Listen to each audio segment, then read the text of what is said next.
All right, gather round, folks. My name's Charlie, and I've got a tale that'll make you question everything you thought you knew about time, toilets, and caveman romance. Welcome, curious souls, to a saga that'll stretch your imagination beyond the confines of your comfy bathroom. I'm Charlie, an everyday guy with a not-so-everyday predicament. Here's the scoop. Every time I strain on the throne, I get whisked away to a different era. Yep, my bowel movements have more historical significance than most textbooks. Now let me set the scene of how it all started. Picture me, Charlie, on a typical Tuesday night, just a regular dude in his sanctuary, the bathroom. I'm in the midst of a particularly challenging bathroom session, a Herculean strain that would make even Hercules sweat. Suddenly, everything begins to warp around me. It's like the bathroom walls are doing the tango, and the floor tiles are playing hopscotch. I'm sitting there, a king on his porcelain throne, when the most bizarre thing happens. Images of strange people and beings zip past me like a history book on fast forward. Trees sprout from the ground, shoot up into the sky, and then shrink back into the earth, all in the blink of an eye. I'm there, mouth agape, thinking, did I accidentally buy that psychedelic toilet cleaner? But it gets weirder, folks. With one final monumental effort, the kind that would make a plumber proud, I'm suddenly not in my bathroom anymore. Nope. I'm in the middle of a scene straight out of a cheesy caveman movie. And let me tell you, those films don't do justice to the smell. It's like a mammoth's locker room after a marathon. There I am, stark naked, surrounded by a bunch of cavemen who look like they've raided the Fur and Club's R Us store. I'm in full panic mode, trying to pull up my non-existent pants because, time travel doesn't care about your dignity. And as I stand there, doing the world's most awkward dance, trying to cover up my, let's call it prehistoric artifact, I spot him, Caveman Romeo. This guy, decked out in the latest fashion of animal skins and bone jewelry, is trying to impress a cave woman with what appears to be the world's first club dance routine. And let me tell you, it's about as graceful as a mammoth on roller skates. But then, my inner hero wakes up. Maybe it's the time-traveling adrenaline, or maybe I just wanted to avoid being clubbed for indecent exposure. Either way, I leap into action. I grab Caveman Romeo's club mid-swing, halting his prehistoric mating ritual, and earning a look from the cave woman that's a mix of shock, amusement, and maybe just a hint of, who's this naked weirdo? Now here's where the plot thickens. Cave woman Juliet, who clearly wasn't in the mood for a clubbing courtship, decides I'm the next best thing for her frustration. Next thing I know, I'm on the receiving end of a love tap from the business end of a club. Talk about a knockout first impression. As I'm lying there counting stars and trying to figure out if my health insurance covers time travel injuries. Now, coming back to what I believe to be consciousness, it occurs to me. I'm witnessing the most bizarre love triangle in history as Cave Romeo and Juliet rock the cave with prehistoric grunts. Crazy, right? I realize something. There's drama, there's comedy, and there's me, an accidental time-traveling Cupid in the middle of a prehistoric soap opera. Just as I thought my time-traveling escapades couldn't get more ludicrous, a twist. Somehow Juliet's belly starts glowing. Was this a prehistoric pregnancy announcement? Or had I stumbled upon a Stone Age disco? I mean, who knew cave women came with built-in mood lighting? As I pondered this, thoroughly bewildered and half expecting a caveman DJ to start spinning stone records, I found myself dragged into their domestic drama. Yep, you heard right. I became an unintentional counselor, offering relationship advice to a couple who communicated in grunts and club swings. Let me tell you, my expertise in prehistoric love languages was about as extensive as my knowledge of quantum physics, which is, non-existent. Picture me, a modern man with zero experience in caveman courtship, trying to navigate the intricacies of their love triangles and club etiquette. I'm standing there using my best charades to explain concepts like listening to each other's feelings and not clubbing your partner when upset, all while desperately missing Google Translate. Now here's the kicker. As I'm playing Dr. Phil with sticks and stones, I start putting two and two together. It hits me like a club to the noggin. These aren't just any cavemen. These are my umpteen times great-grandparents. That's right. The awkward caveman Romeo and the belly-glowing Juliet are the reason I exist. I'm witnessing the origin story of the Charlie bloodline. This revelation has me reeling. I'm part of a prehistoric romance novel, the outcome of which directly leads to me sitting on my toilet in the 21st century. Talk about pressure. I went from a bathroom break to a back-to-the-future family reunion in the span of one flush. The absurdity of it all is not lost on me. Here I am, a guy whose most significant life decision up till now was choosing between chunky and smooth peanut butter, suddenly responsible for ensuring my ancestors hit it off. If this isn't a plot twist, I don't know what is. But just as I'm about to offer my next piece of sage advice, something about sharing mammoth meat or proper cave etiquette, the familiar whoosh of time travel sucks me back to the present. I'm left sitting on my throne, wide-eyed, with the sudden realization that my family tree is more tangled than I ever imagined. And just when I think it's over, the rumblings start again. Another journey. I can't help but wonder what part of my ancestry I'll accidentally meddle in next. One thing's for sure, my toilet trips are never going to be the same again. But, as with all good things, this too came to a close. With another strain, my time-traveling adventure was over. Guess it's a one-turd-per-visit kind of deal. I sat there, still reeling from the experience, wondering if I had inadvertently become a caveman Cupid or just the butt of history's joke. The whole situation was as mind-boggling as trying to solve a Rubik's Cube in the dark. There I was, Charlie, just a regular guy whose bowel movements had more historical impact than I ever could have imagined. Had my special deliveries just sealed my existence, or had I rewritten a chapter of human history with a flush? I couldn't suppress a laugh at the sheer lunacy of it all. Who would have thought that my humble trips to the toilet could turn into time-traveling escapades, influencing the course of human evolution? It's like finding out your morning coffee has the power to bend the space-time continuum. As I sat there, contemplating the cosmic significance of my digestive system, I realized something. This wild journey was far from over. Each visit to the bathroom, each monumental movement was like rolling the dice in a cosmic game of historical roulette. Where, or rather when, would my next business take me? To the court of Queen Elizabeth, accidentally inspiring Shakespeare with my modern lingo, or perhaps to ancient Greece, discussing philosophy while unintentionally introducing them to modern plumbing ideas. The possibilities were as endless as the depths of history itself, but one thing was certain. My bathroom breaks had transformed into gateways to the most unexpected adventures. So, with a bizarre mix of trepidation and excitement, I readied myself for the next call of nature, curious about the destination my next Turd-Yssey would unveil. As I stepped out of the bathroom, I couldn't help but give a respectful nod to my porcelain pal. Who knew that the true key to time travel lay within, of all things, my own digestive tract? One thing was for sure.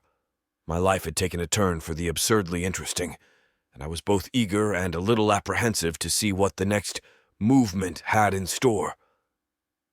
So, as I closed the bathroom door behind me, I knew one thing for certain.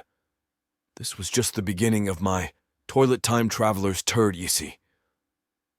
The next chapter was just a meal away, and I couldn't wait to see where and when my next visit would take me. Stay tuned, dear reader, for the next flush could lead to anything. The past, the present, and the future are all just one movement away in the continuing adventures of Charlie, the toilet time traveler. Thanks for joining my bathroom Turd-Yssey. Drop a comment with your guess on where the next flush will take us. And like and subscribe to keep them flowing. All right, folks, buckle up. Charlie's back with another episode of the Toilet Time Traveler's Turd-Yssey, and this one's a real humdinger. There I was, Charlie, suited up for a fancy date. Picture me, smoother than a fresh spelt bottle of baby oil, in a sleek suit that made James Bond look like a second-rate spy. The restaurant was a cozy, dimly lit corner of culinary delight, with candles flickering on each table, casting a warm, romantic glow. Across from me sat Samantha, a real gem with a smile that could light up the darkest of caves. She had this easy, infectious laugh and a way of making every cheesy joke I cracked seem like the pinnacle of comedy. Her eyes sparkled with a mix of intelligence and mischief, hinting at a wild side beneath her elegant exterior. She wore a dress that seemed to capture the essence of the night sky, adorned with subtle, twinkling embellishments that matched the stars outside. The evening was going swimmingly. We talked about everything from the latest space discoveries to the quirky art of cheesemaking. I was dishing out charm like free samples at the grocery store, and she was buying it, laughing at my anecdotes and sharing her own. The chemistry was undeniable, a perfect blend of wit, laughter, and those silent moments of shared understanding. But then, as if on cue, my stomach starts doing the rumba. A cold sweat breaks out on my forehead. I'm thinking, no, not now. Desperate to keep the evening from derailing, I tried to speed things up. How about we skip dessert? I suggested, my voice a notch higher than usual. Samantha, bless her heart, was as clueless as a cat at a dog show about the impending doom. She tilted her head, her brow furrowing in concern at my sudden change of tone. Is everything all right, Charlie? She asked, her voice laced with genuine concern. I plastered on my best everything's fine smile, while my insides performed acrobatics worthy of an Olympic gymnast. I'm squirming in my seat, trying to keep the conversation flowing while my insides are staging a mutiny. It's like there's a time bomb ticking away and I'm just praying for a regular old bathroom break. But no such luck. I excuse myself, dash to the gents' restroom, and as soon as I'm on the throne, whoosh, I'm flying through time and space. And let me tell you, it's not a first-class experience. When the world stopped spinning, I found myself flying out through outhouse door, stark naked, into the middle of a dusty street in the Wild West. Tumbleweeds rolled lazily by, and cowboys in weathered hats paused mid-stride, their jaws dropping at the sight. A woman nearby let out a scream as her eyes landed on let's call it my pistol. My first thought, amidst the chaos and the horrified onlookers, was, why do I always have to be naked in these time travels? In a frantic scramble for cover, I dove behind a horse watering trough, heart pounding and mind racing. Peeking over the edge of the trough, I spotted a drunken cowboy sprawled in an alley, snoring louder than a freight train. A plan hatched in my mind. I crept over, as stealthy as a ninja in the Wild West, and with a mix of guilt and necessity, I relieved the poor guy of his clothes. A few awkward moments later, voila, I was a cowboy now, complete with a hat that was a tad too big and boots that had seen better days. Stepping out from the alley, I adjusted my new attire, trying to blend in. The townsfolk, still buzzing about the mysterious naked man, didn't immediately connect me to the commotion. I tipped my oversized hat to hide my face and sauntered down the street, feeling every bit the part of a cowboy in a spaghetti western, minus the spaghetti and the western experience. After adjusting to my new cowboy persona, I found myself roped into a poker game at the local saloon. The air was thick with smoke and the clink of glasses. Around the table, grizzled men with faces as tough as the leather on their boots were deep in concentration. I sat down, trying to look like I belonged, even though my poker skills were as rusty as an old horseshoe. As the game progressed, one of the tavern maidens, a woman with rough frontier charms and a no-nonsense attitude, sauntered over. She had this wild look in her eyes and a grin that spoke of untold stories. Before I knew it, she had plopped herself down on my lap. For the first time since these Turd-Ysseys began, I found myself actually enjoying the experience. Her rough, frontier charm was unexpectedly endearing, and her lack of hygiene seemed fitting for the era. She leaned in close, her breath smelling of whiskey, planted a rough kiss on my cheek. Things were getting heated, her hands wandering dangerously close to let's just say, my holster. Just as I was contemplating a visit to the upstairs rooms of this not-so-one-star establishment, a wave of nausea hit me. But it wasn't the usual pre-time travel stomach churn.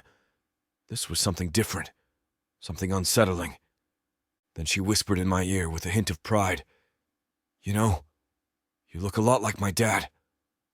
The words hit me like a ton of bricks. I pushed her off my lap and jumped back, a horror-struck expression on my face. Was I just... Could it be... Had I almost gotten cozy with my own great-great-great-grandmother? As she moved on to another man at the table, offering him the same rough affection, I tried to focus on the game, but my mind was reeling with the implications of what had almost transpired. My poker playing, already subpar, suffered even more. Spoiler alert, I didn't have a clue what I was doing, and as expected, I lost big time. I felt a pang of guilt for the true owner of these pants and the money that once filled them. Now, there I was, sitting at a table of angry gamblers, my overly friendly ancestor making one of them smile, and all I had in my pockets were lint and a ticking time-traveling bomb in my bowels. How can it get any worse? I thought. As if on cue, a man burst into the saloon, wearing nothing but a dirty orange one-piece underwear onesie. The whole room went silent for a moment before erupting into a full-blown brawl as he quickly spotted me adorned in his clothes. I jumped up, dodging fists and flying bottles, thinking, of course it gets worse. The surrealness of it all, the chaos, the realization of my near-ancestral misstep, and now this wild bar fight. It was like a scene straight out of a bizarre Western movie, and I was the unwitting star. As chairs flew and punches were thrown, I couldn't help but think, what next, Charlie? What next in this wild, time-traveling Turd-Yssey of yours? Run, duck, and cover, that's what. I did my best to become one with the chaos. Staying low, I weaved through the mayhem like a snake in a rabbit hole. I ducked under broken tables and narrowly avoided flying objects, bottles, chairs, and, yes, even bullets. Can you believe it? It was like being in the world's most dangerous game of dodgeball. Meanwhile, my not-so-pure grandmother tavern maiden is getting cozy with a fella upstairs. Then, out of nowhere, the former owner of my borrowed cowboy attire appeared, a pistol in hand, fury in his eyes. Spotting me, he fired off a few shots as I bolted up the stairs. Bullets whizzed past, embedding themselves in the woodwork with angry thuds. Upstairs, I burst into the first room I found, only to interrupt a passionate rendezvous. The couple paused, and the woman, without missing a beat, said, "You gotta pay to join, honey." The man, red-faced and flustered, yelled, "Get out!" In a panic, I darted out the window onto the balcony, running for dear life. As I sprinted past one of the rooms, I caught a glimpse of the woman I suspected might be my ancestor, engaged in her own passionate encounter. Then her belly began to glow, a bizarre, unmistakable sign. It was indeed her. I shuddered, grateful for my earlier escape. Then the thought occurred to me.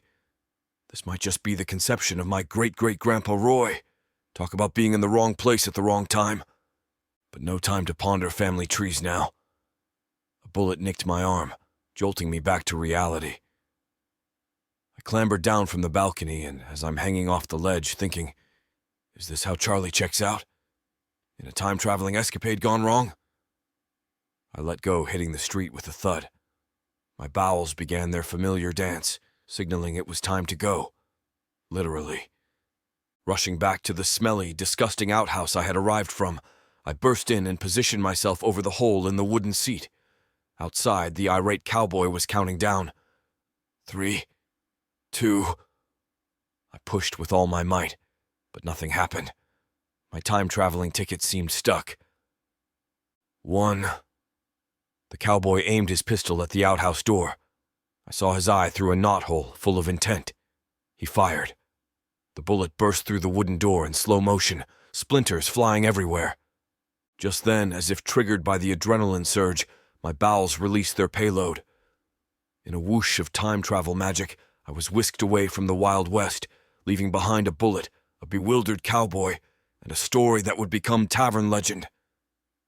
I reappeared in the restaurant bathroom, pants down, heart racing.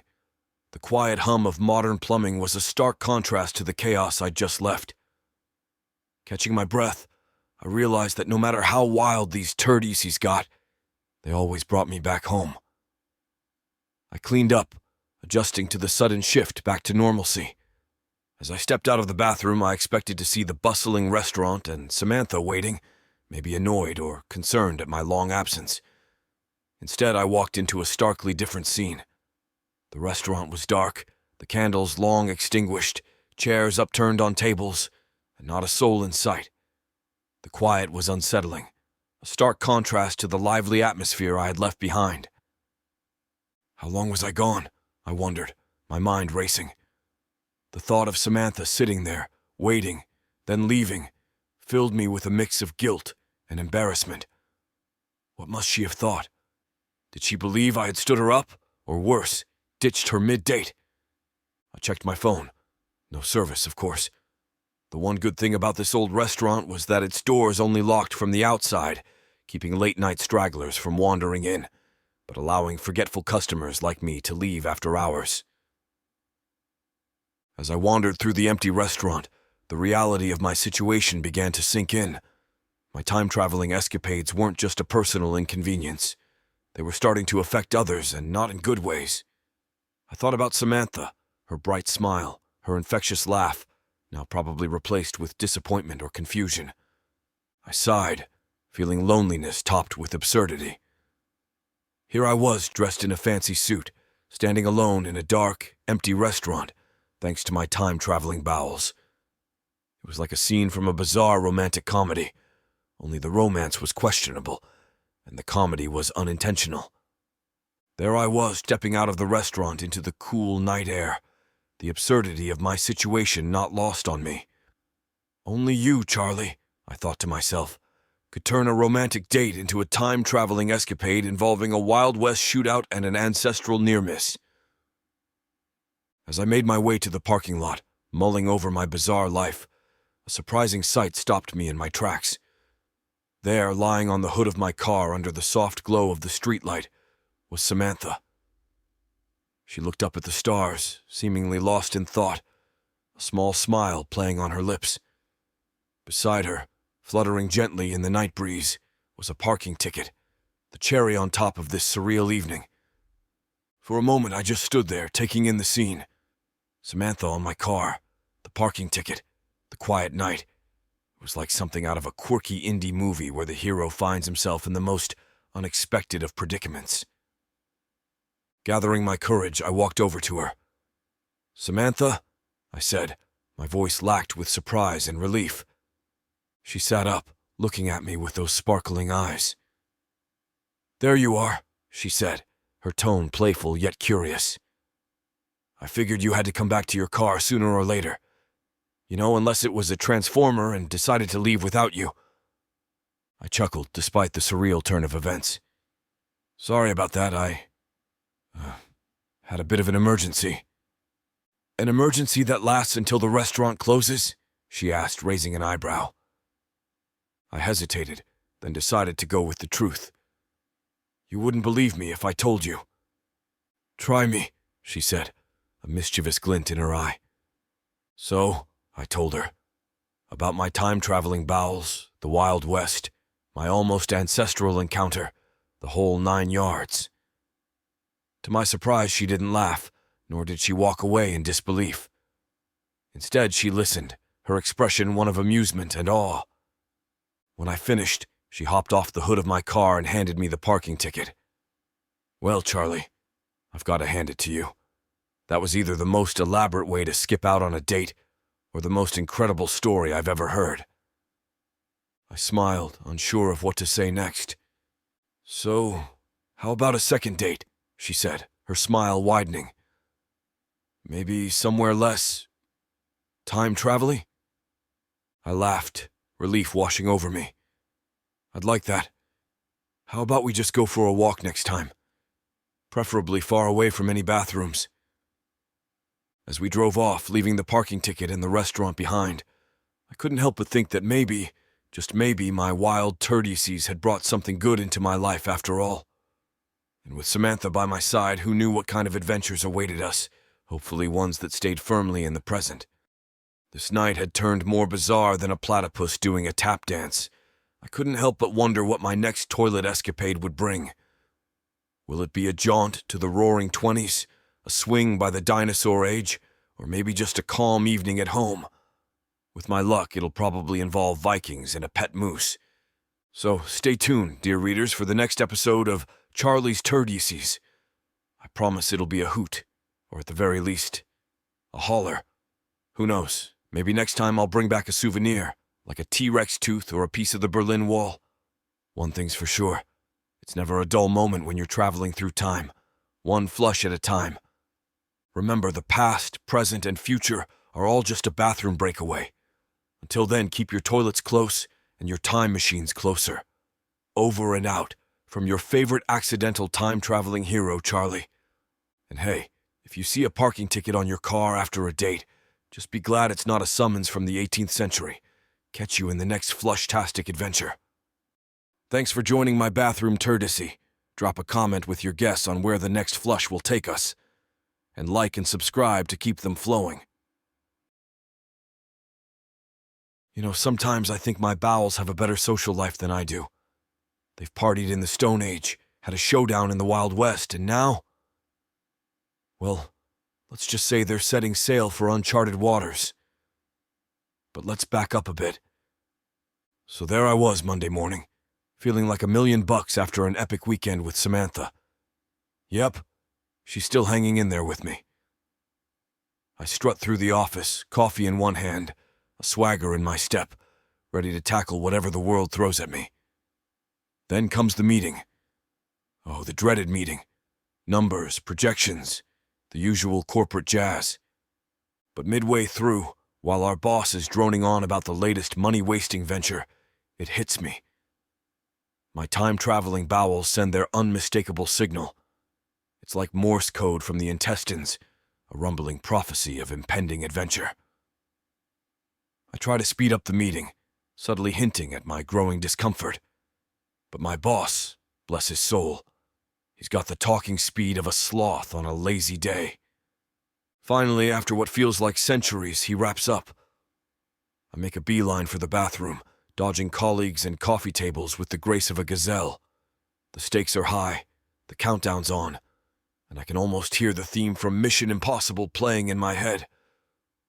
I burst into the bathroom, lock myself in a stall, and settle onto the throne just in time. And then, as always, the magic happens.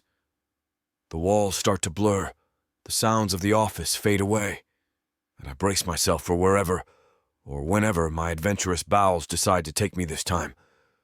Next thing I know, I'm lying on a wooden deck, stark naked, and there's a cannonball whizzing past my face. I look up and, lo and behold, the Jolly Roger's grinning down at me.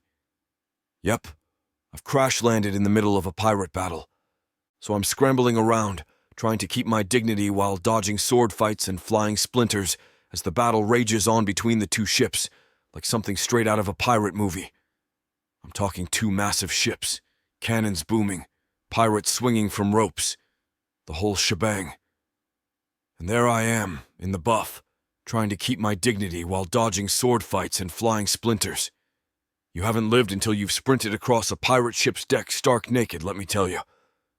I'm weaving through this chaos, trying to find anything to cover myself with, all while these pirates are too busy trying to skewer each other to notice the time-traveling guy in their midst.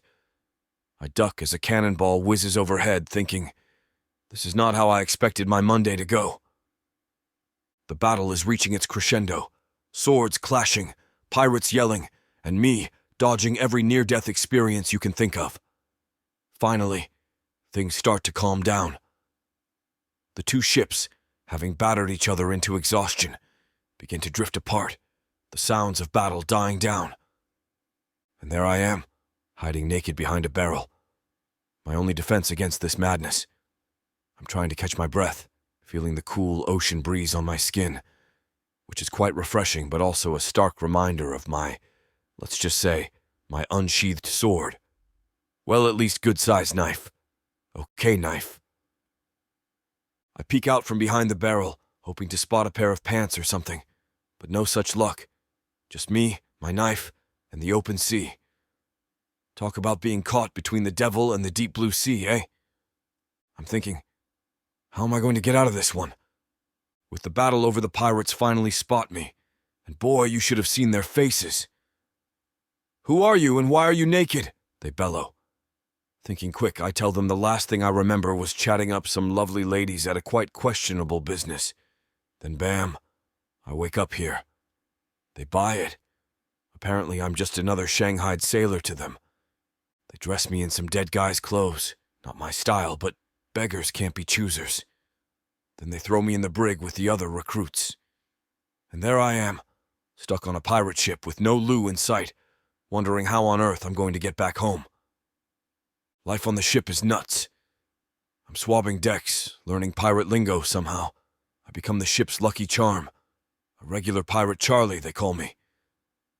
But all I can think about, amidst this whole pirate fiasco, is how badly I need to use the bathroom to get back to my time. It's like being stuck in a time loop with no exit sign. And then it dawns on me. There are only men on this ship. No women. Panic starts to set in. How am I going to get home? Do I need to help my ancestors meet again to make the jump back? And the real kicker, was this relative a mermaid or something? Yeah, my mind goes to weird places when I'm stressed. And let's not even start on the waiting game for nature's call. Just as I'm spiraling into this whirlpool of thoughts, I hear a shout from above. One of the pirates, perched up in the crow's nest, yells, "Land, land, ho!" I'm filled with this giddy excitement, but then I see it. Just a small patch of coconut trees on a speck of sand. Great, a deserted island. Just what I needed. But as we sail around, this tiny island grows into a vast stretch of land, bustling with people. Relief washes over me. More chances to find my mysterious ancestor. But then I remember my promise to Samantha. No hanky-panky with women from the past. I'm still not sure if she fully believes my time-traveling tales, but she sure gets a kick out of teasing me about that date night. So there I am, trying to figure out how to navigate this new place, find my ancestor, and all the while staying true to my promise. The task seems as impossible as finding a needle in a haystack. But hey, I've survived the Stone Age and the Wild West. How hard can this be? I start mingling with the locals, trying to blend in, which isn't easy when you're the only guy around trying to keep a low profile while hunting down potential ancestors. The whole situation is like a bizarre game of Where's Waldo, but with family trees and time travel. As I wander around, the urgency to find my way back grows. I keep glancing at the sky, wondering when my next appointment with the porcelain throne will be. Time's ticking, and I need to figure this out fast. And just when I think things can't get any weirder, I spot someone in the crowd who looks eerily familiar. Could this be the person I'm looking for? The key to my return trip? The suspense is killing me. It's like being in a soap opera, but with more time travel and less amnesia. So there I am, sweating buckets in this sweltering heat, thinking how time travel nudity might just have its perks when I spot her. The governor of the island, standing there in all his regal glory, and beside him, his daughter. She's in this puffy dress that looks absurdly hot for the weather. It's like watching someone wear a fur coat in a sauna. Then I feel it, that familiar gurgle from my digestive tract. Ah, a clue, I think. Now, to find the lucky man. I wander through the marketplace, and there he is, a man walking in a tight group. Another gurgle confirms my suspicion. That must be him. But as I push through the crowd to get a closer look, I realize he's part of a group that's been shanghaied and is now up for sale to other ships. Great, just my luck. So I'm racking my brain, dismissing one ridiculous idea after another, when it hits me. I stand near my however many greats-grandfather in chains, striking up fake conversations with random people, singing praises of this man about to be sold. The crowd around me thinks I've lost my marbles, but my plan works. The governor's attention is drawn to the stage, and there it is. The lord of the island buys what I suspect is my other grandfather. The whole situation is bizarre, like something out of a twisted family reunion. As they approach each other, I'm standing there thinking, How long is this going to take? How fast can they make this happen? I mean, the guy was just shanghaied. There's no way they knew each other before. But then, as if answering my unspoken questions, their eyes meet, and her belly starts to glow. Well, that was quick, I think. Time travel really messes with the usual timelines. Just then, I feel the unmistakable sensation. My time has come. I sprint, looking for a secluded spot, and find a pile of fishing nets. I squat, and in the blink of an eye, I'm back in the office bathroom stall, greeted by the familiar sound of something hitting the water.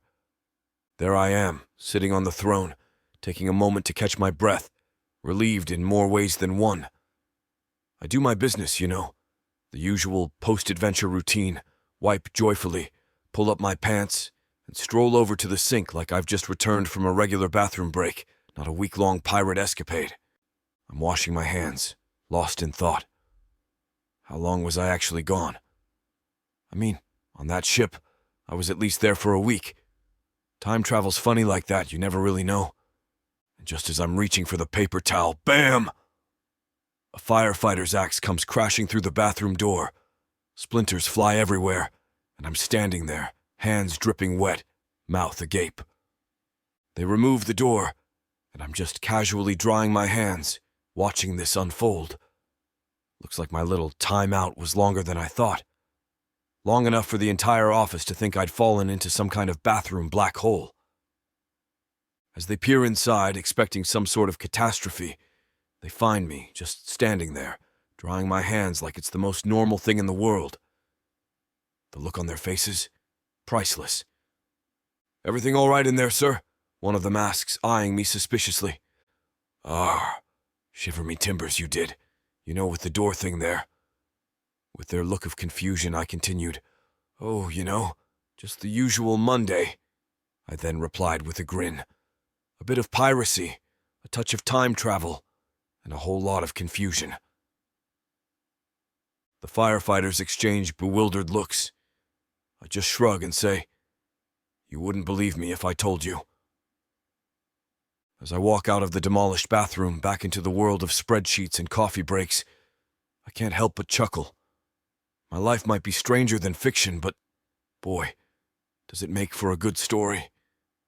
And somewhere in the back of my mind, I'm already wondering, where to next, adventurous bowels of mine? I can't help but think about my next escapade. I mean, how do you top being shanghaied, helping your ancestors hook up, and then being rescued by firefighters from a bathroom stall? I stroll back to my desk, passing bewildered coworkers who are whispering and pointing. Was he really in there? Is that an axe in the bathroom? Their faces are a mix of confusion and curiosity. I sit down, firing up my computer, and there it is. An email from my boss, subject line, "Urgent meeting, bathroom protocols." I chuckle. Maybe I should tell them about my time-traveling adventures. Or maybe not. They might just put a porta-potty in my office. Just then, my stomach gives a familiar rumble. Not now, I think. I've just gotten back. But it's not the call for another time-traveling adventure. It's just hunger. Relief washes over me. This time, it's just lunch. As I head to the break room grabbing a sandwich, I overhear people talking about their weekend plans. "You think your weekend's going to be exciting?" I think to myself. "Just wait till you hear about my bathroom breaks." I take a bite of my sandwich, smiling to myself. The adventures of my time-traveling bowels. You really can't make this stuff up. Who knows where I'll end up next? Ancient Egypt? A futuristic utopia? The possibilities are endless. And as I sit there enjoying my mundane lunch, I can't help but feel a little excited for my next bathroom visit. After all, in my world, it's the doorway to another adventure. So, dear reader, stay tuned, because with a digestive system like mine, the possibilities for adventure are as endless as the rolls of toilet paper in the office bathroom. Thanks for joining my bathroom Turd-Yssey. The joys of dating with a time-traveling colon. It's like playing Russian roulette, but instead of bullets, it's burritos. So on this particularly star-crossed day, I'm gearing up for a cozy night at Samantha's. I've got my game plan. Eat like a bird before seeing her. Keeps the time-space continuum in check, you know? But lo and behold, my boss, in an act of unexpected generosity or sheer sadism, decides it's Taco Tuesday on a Thursday. I mean, who does that? The tacos were calling my name, whispering sweet nothings like a culinary siren song. Resistance was futile. Fast forward through a symphony of regret, and there's Samantha's invite for dinner. My stomach does a somersault. Come on, Charlie. You've dodged dinosaurs and danced in disco dens. You can handle a dinner date, I tell myself. In a desperate ploy to keep my intestines in line, I attempt the unthinkable, the tactical vomit. No dice. Those tacos are hunkered down like they're preparing for the apocalypse. Enter the bean banquet at Samantha's. Beans, the magical fruit. The more you eat. Well, you know how the song goes. I'm sweating bullets trying to keep my cool while my insides are staging a mutiny. Everything all right, Charlie? Samantha asks. Peachy. I lie through my teeth, visions of Viking raids flashing before my eyes. We migrate to the living room, a ticking time bomb disguised as a dinner date. Every minute is a tightrope walk over the Grand Canyon of gastrointestinal disasters. But as the movie plays, Samantha's presence is like a balm to my beleaguered bowels. Maybe, just maybe, the universe will cut me some slack. Spoiler alert. It doesn't. The final scene hits, and so does the internal earthquake. I'm calculating escape routes, weighing the odds. The credits roll, and I'm out of there with a hastily concocted lovey-dovey excuse. I'm sprinting home, my backside clenched tighter than Fort Knox, when suddenly the world spins. One moment I'm racing to my bathroom, the next, I'm standing somewhere that's definitely not Kansas anymore. So there I am, transported smack dab into the middle of nowhere.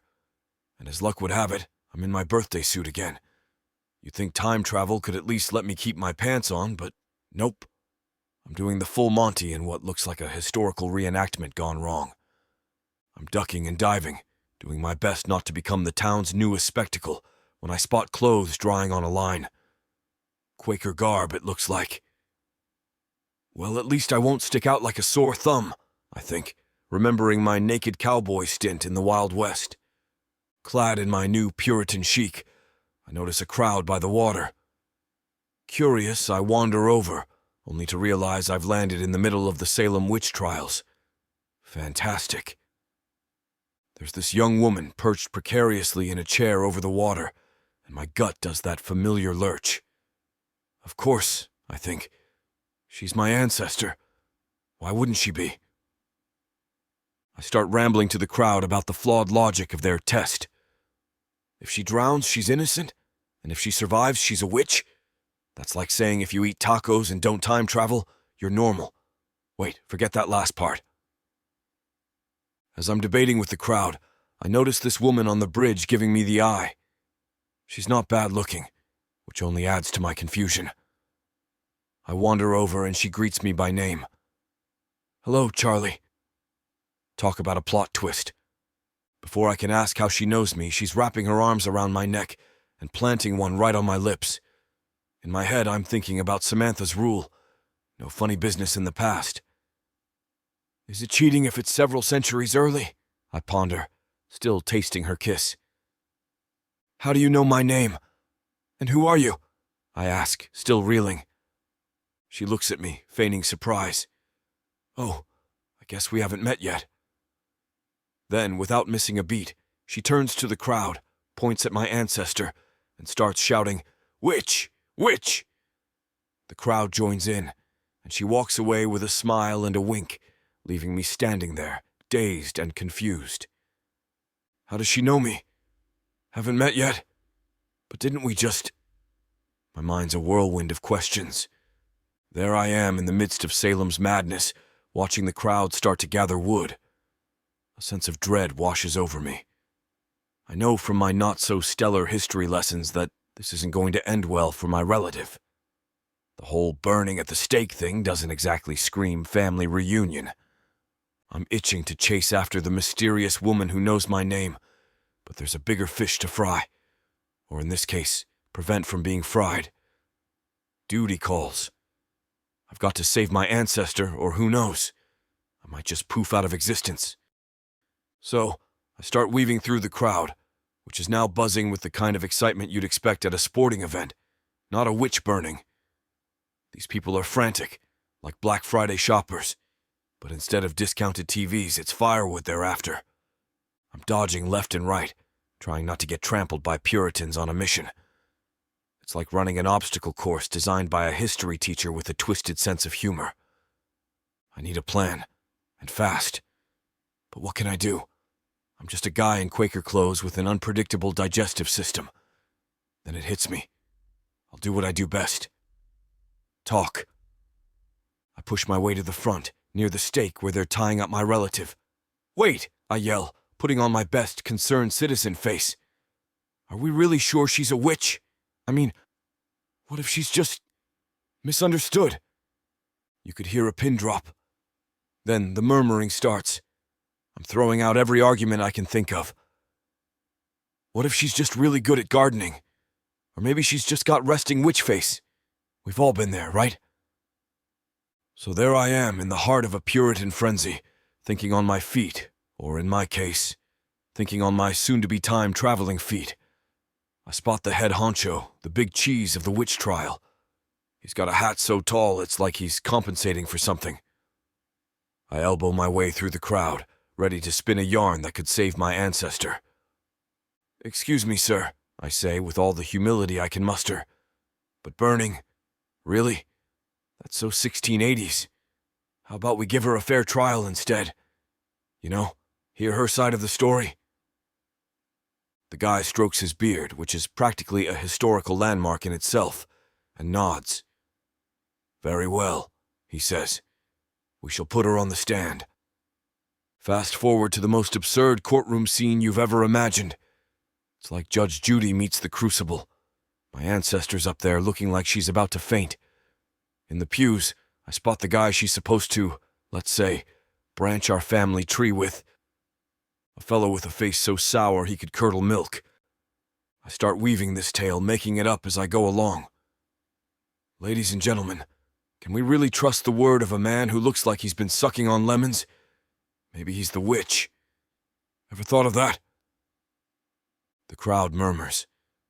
I'm throwing out arguments left and right. If she's a witch, why hasn't she turned me into a toad? I mean, look at me. I'm practically halfway there already. You can see the wheels turning in their heads. It's working. They're actually buying it.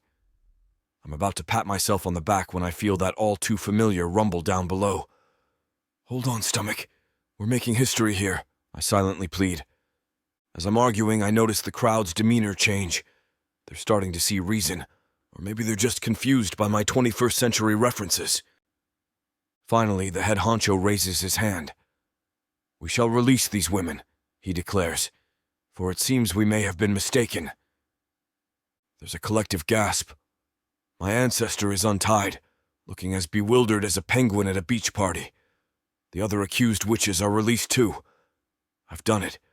I've changed history, or at least this tiny part of it. No sooner had my ancestor's belly started glowing, a surefire sign that my family tree was going to sprout another branch, than in walks the mysterious woman from the bridge. She's like a catwalk model with a time traveler's handbook, strutting into the church-cum courtroom. She catches my eye, blows me a kiss that could melt glaciers, and says, "You won't be able to save them all, Charlie. You'll pay for what you did." I'm standing there, more confused than a vegan at a barbecue. As I'm trying to decipher her cryptic message, that familiar tidal wave of time travel hits me. It's then I wonder, did I actually make it to the toilet this time? Well, let's just say the answer was a surprise, and not the good kind. One I'd rather keep under wraps, if you catch my drift. It's the kind of mishap you'd wish on your worst enemy, or maybe not even them. An hour of scrubbing and showering later, I'm still trying to scrub the memory from my brain. There I am, lying in bed, not able to shake off the image of the pretty woman from the bridge. Her words are like a song stuck in my head. Haven't met yet. What does that even mean? Did I stumble into a time-traveling love triangle? And then there's the million-dollar question. Is it really cheating if it's centuries before you've even made the promise? It's like asking if eating cake before your diet starts is cheating. Technically, no, but it sure feels like bending the rules. So here I am, a time-traveling Casanova with more questions than answers. My adventures are turning into a soap opera, complete with romantic entanglements and cryptic warnings. As I drift off to sleep, I can't help but wonder what's next. A rendezvous in ancient Rome? A duel in medieval times? With my luck, I'll probably end up as the court jester. One thing's for sure. Life's never boring when you've got a time-traveling digestive system and a mystery woman who knows your name. Stay tuned, folks. It seems though my adventures are just getting started. Hello again, folks. It's your favorite accidental time traveler, Charlie here. Since my last whirlwind trip through the space-time continuum, life's been as normal as it gets for a guy with a portaloo for a colon. I've been laying low, trying to avoid any foods that might agitate the old time machine. You know, sticking to a diet that would make a rabbit yawn. But let's face it, a man can only eat so many salads before he starts questioning his life choices. And as for my social life, let's just say, trying to explain why you suddenly vanished from a bathroom stall doesn't make for great first-date conversation. Sorry, I accidentally time-traveled to the Wild West. You wouldn't believe the lack of plumbing they had. But hey, on the bright side, I'm getting a first-hand education in history. Who needs the History Channel when you've got a digestive system that doubles as a TARDIS? I'm like Doctor Who, if Doctor Who really needed to watch his fiber intake. So, with my luck teetering between hilariously unfortunate and please, not again, I brace myself for whatever my bowels have in store for me next. Strap in. It's going to be a bumpy ride. Feeling a bit bold, or maybe it's just a lack of common sense. I decide to roll the dice on something other than my usual plate of rabbit food. I'm at this swanky new eatery, diving into a dish that's definitely not approved by the Time Traveler's Diet Guide. The food's a symphony of flavors, but with each bite I can't shake the feeling that I'm dancing on the edge of a temporal volcano. Picture this. I'm cruising down the road, almost home, and for once not breaking any speed limits. The last thing I need is a cop asking why I'm in such a hurry and having to explain. Well, officer, my bowels are a time machine. Last time, let's just say, I played a not-so-fun game of will he, won't he with the toilet, and lost. But this time, I'm in the clear. Heck, I even considered taking up Sudoku to make the most of my time-traveling toilet trips. Maybe learn a new language. Hola, ¿dónde está el baño? You know, practical stuff. Then, just as I'm thinking I'm home free, my bathroom starts doing the cha-cha. And whoosh! I'm whisked away through the annals of time, courtesy of a turd that's more reliable than a Swiss watch. Why does this keep happening? Beats me. Maybe my insides are just nostalgic. Or maybe they're just messing with me. Either way, it's like having a DeLorean in my digestive system. So there I am once again, thanks to the stubborn turd lodged in my bowels. It's like a really crappy superpower, time-traveling turd. You'd think after all these trips I'd at least get frequent flyer miles, or a loyalty card. Congratulations, Charlie. You've earned a free trip to the Jurassic period. Watch out for the T-Rex. I mean, seriously, what's the deal? Is there some cosmic lottery where my bowels just keep hitting the jackpot? Congratulations, Charlie's colon. You've won another trip to who knows where. And every time it's the same old routine. The world starts spinning, my stomach does somersaults, and I brace myself for wherever or whenever I end up. It's like throwing a dart at a history book. Will it be ancient Egypt? Roman Empire? The Roaring Twenties?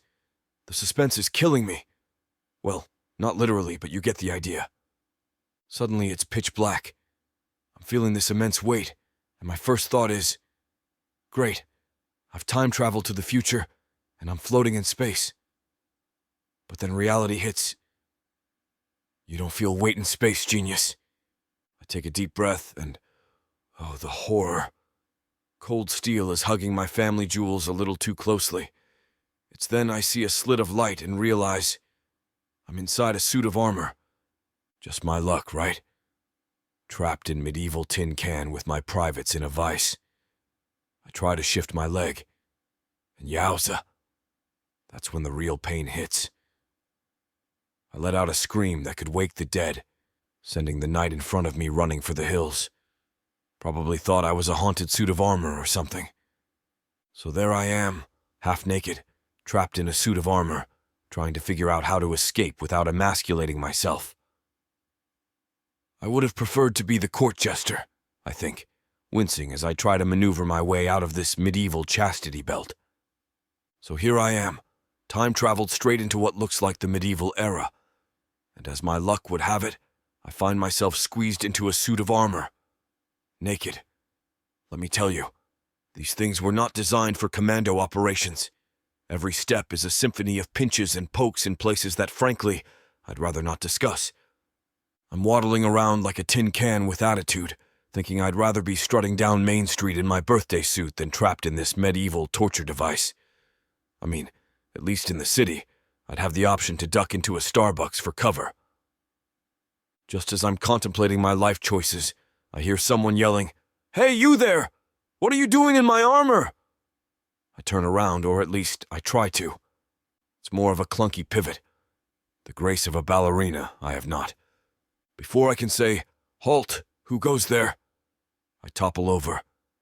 Down I go, like a majestic oak tree, if the tree was wrapped in metal and had an awkward sense of humor. There I am, lying on the ground, a knight in not-so-shining armor. This guy, presumably the owner of my impromptu outfit, rushes over and lifts my visor. He repeats his question, probably expecting a valiant knight, not a time-traveling nudist. As he's staring at me, I get the internal alert that this guy is my however many greats-grandfather. Perfect, I think. Just how I wanted to meet the family. When I don't respond, he goes on, "You scared off my sparring partner, so you must have some skill." Then he looks down and gets an eyeful of more Charlie than anyone's asked for. "Are you naked in there?" he asks, one eyebrow raised so high it could fly off his face.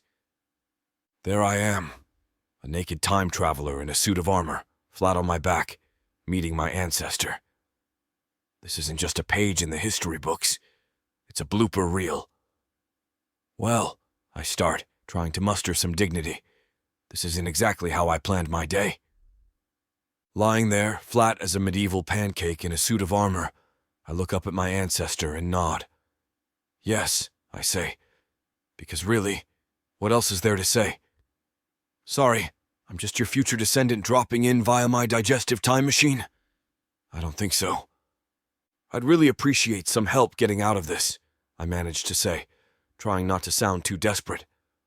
It feels like parts of me are about to be snipped off, and I'm pretty attached to those parts.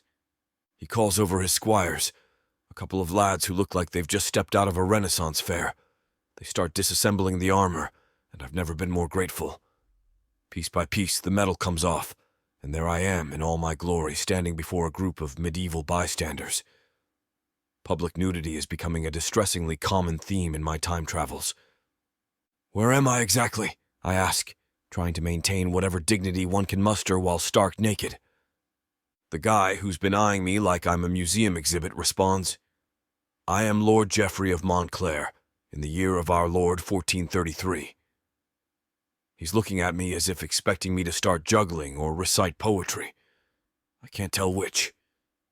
Lord Geoffrey then gives me a look that's a mix of curiosity and concern.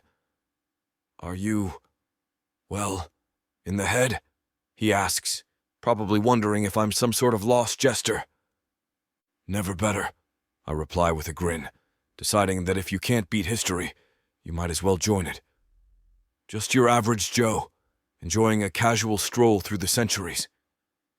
I think, but don't say, rather. I assure you I'm not insane, I tell Lord Geoffrey, trying my best to look like a man who doesn't regularly time travel via bowel movements. But explain how I got into your armor? Let's just say it's a long story, He raises an eyebrow, clearly still waiting for an answer about my lack of attire. "And your clothes?" he presses. Thinking on my feet, or in my case, bare and on display, I blurt out, "I was robbed. Yes, robbed. It's a dangerous world out there, you know." Lord Geoffrey looks skeptical but seems to buy it, probably filing it away as one of those weird things he'll recount at fancy dinners.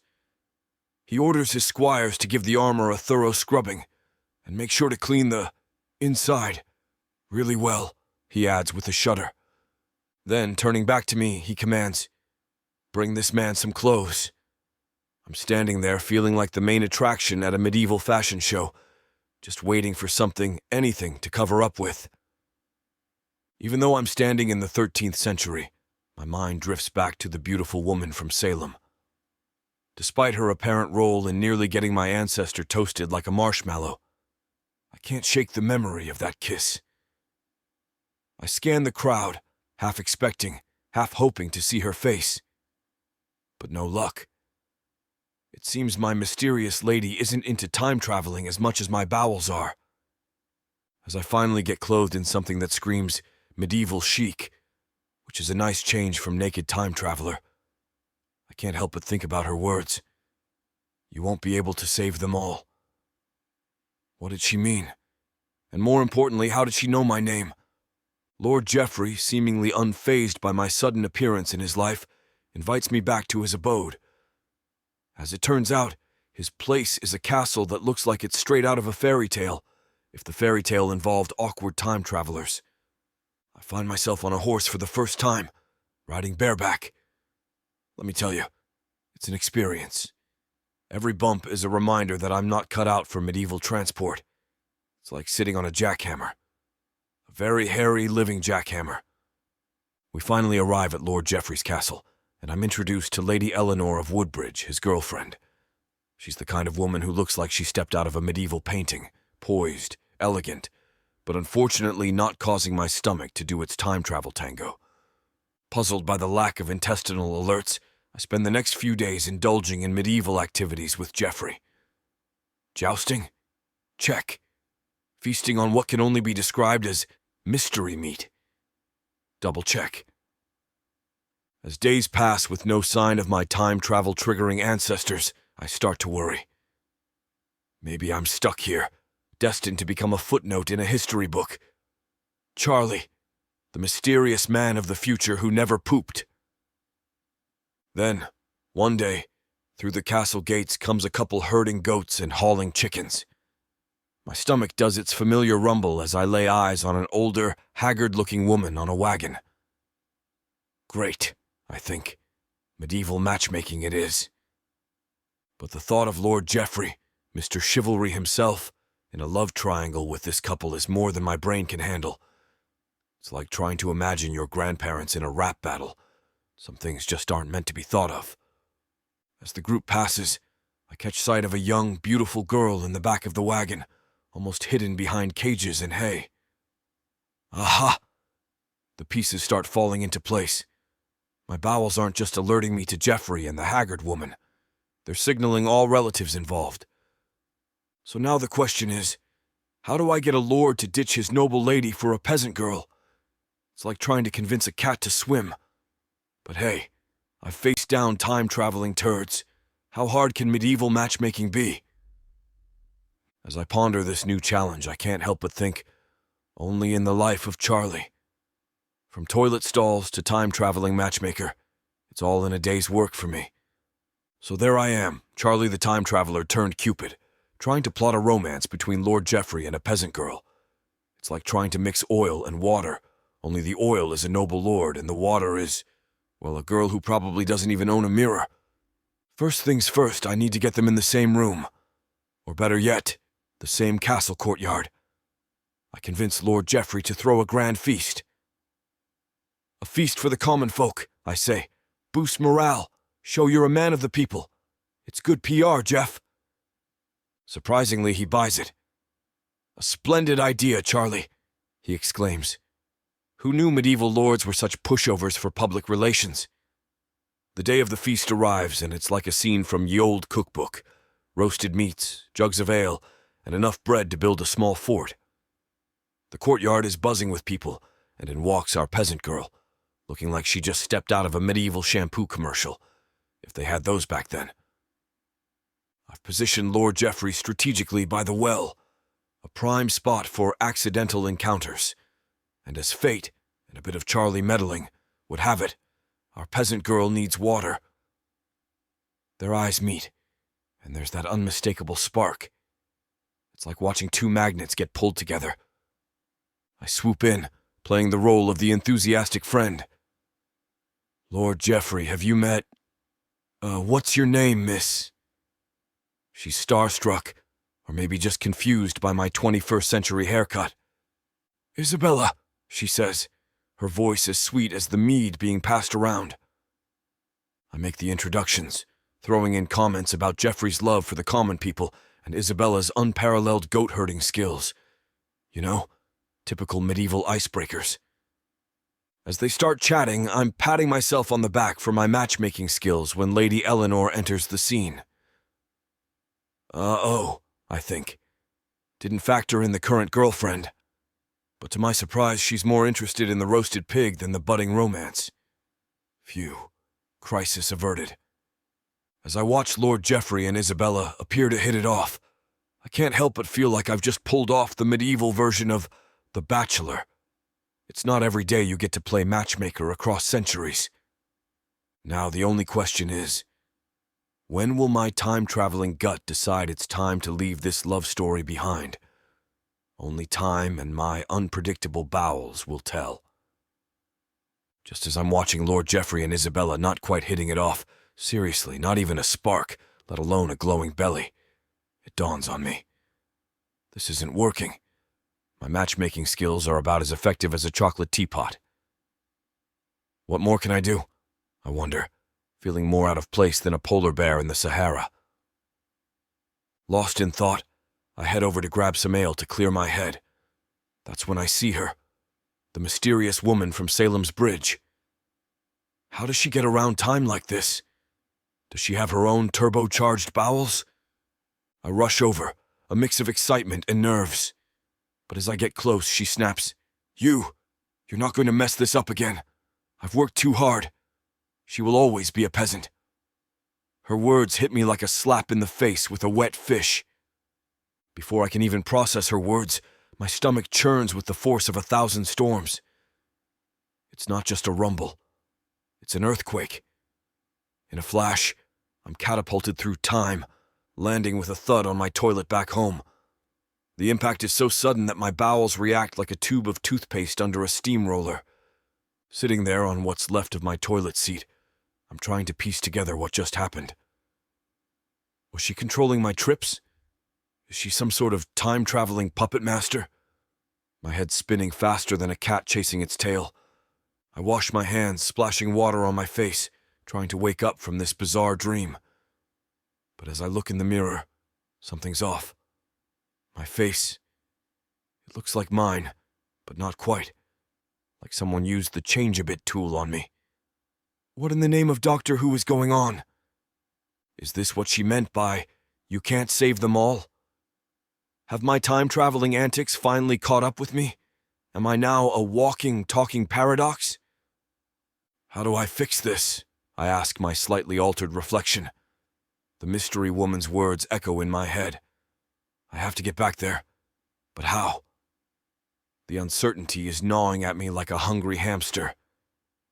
As I stand there, a man out of time with a face not entirely his own, I realize this is bigger than just wayward bowel movements and historical hijinks.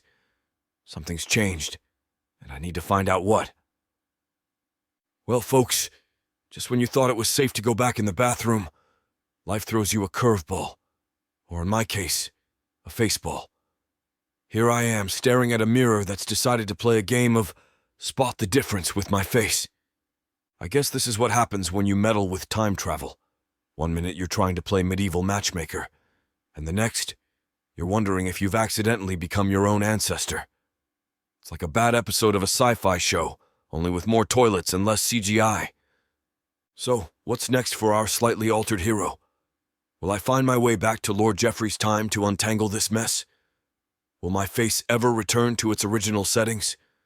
And most importantly, will I ever enjoy a simple trip to the loo without fearing a jaunt to the Dark Ages? Stay tuned for the next thrilling and hopefully less face-altering episode of Charlie's Time Travel Troubles. Because let's face it, who needs a quiet life when you can have a time-traveling colon that keeps you guessing and occasionally changes your appearance? Until next time, keep your toilets close and your time machines closer. You never know when you might need one. Thanks for joining my bathroom Turd-Yssey. Drop a comment with your guess on where the next flush will take us. And like and subscribe to keep them flowing.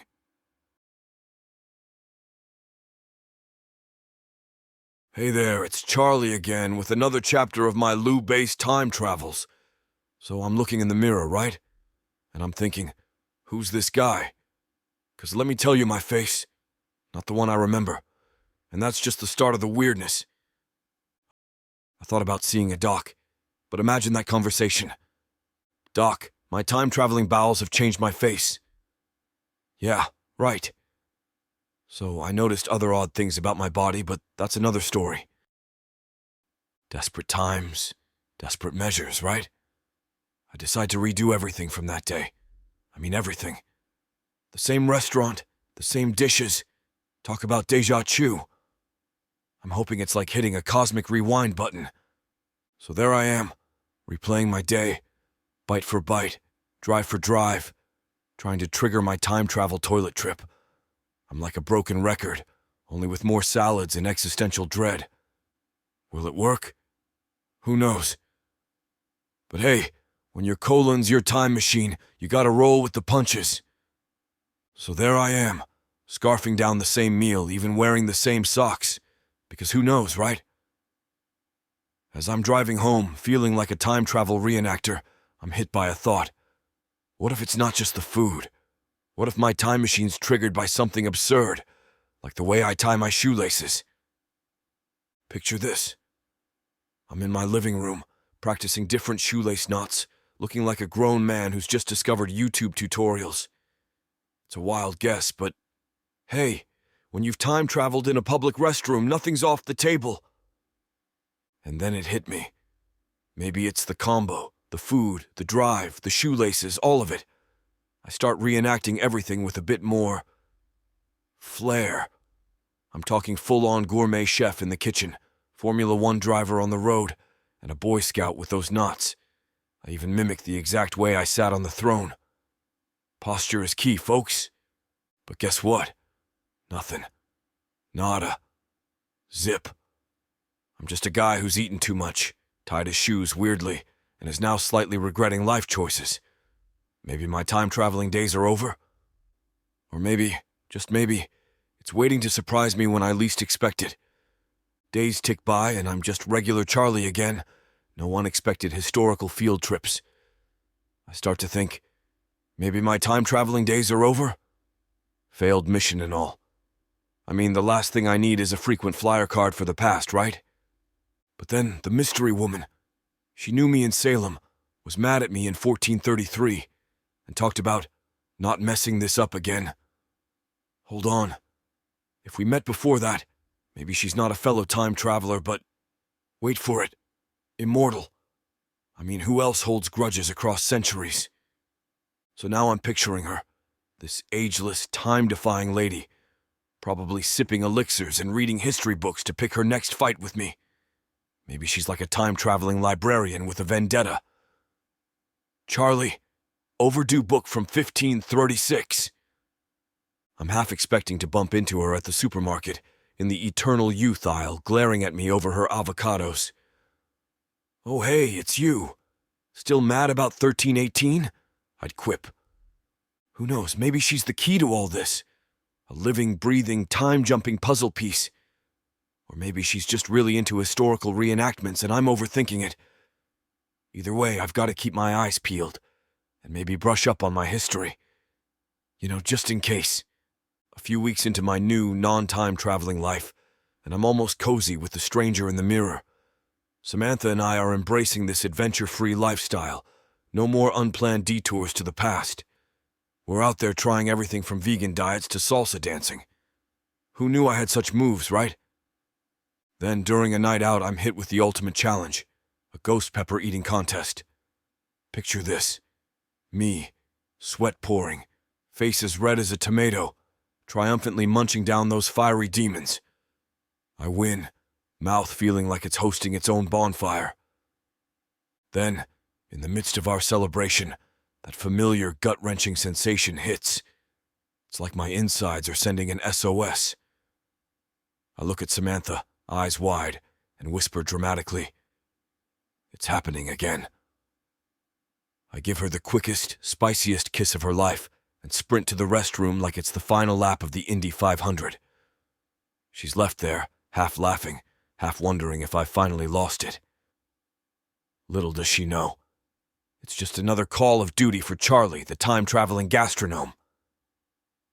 So, there I am in the bathroom thinking, "This is it, Charlie, back on the road again." The room's spinning like a merry-go-round, and I'm half excited, half praying I don't end up in the dinosaur era. But then plot twist. Mid-spin, my stomach's doing the tango with those ghost peppers, and whoosh! I'm expecting to land in ancient Rome or something, but guess what? I end up smack dab in my living room. Turns out my spicy adventure was just a round trip to the same spot. Talk about an anticlimax. It's like buying a ticket to Paris and ending up in your backyard. So I'm back in my living room, right? But something's off. It's like a Pinterest board exploded in here. Flowery curtains, scented candles. Definitely not my style.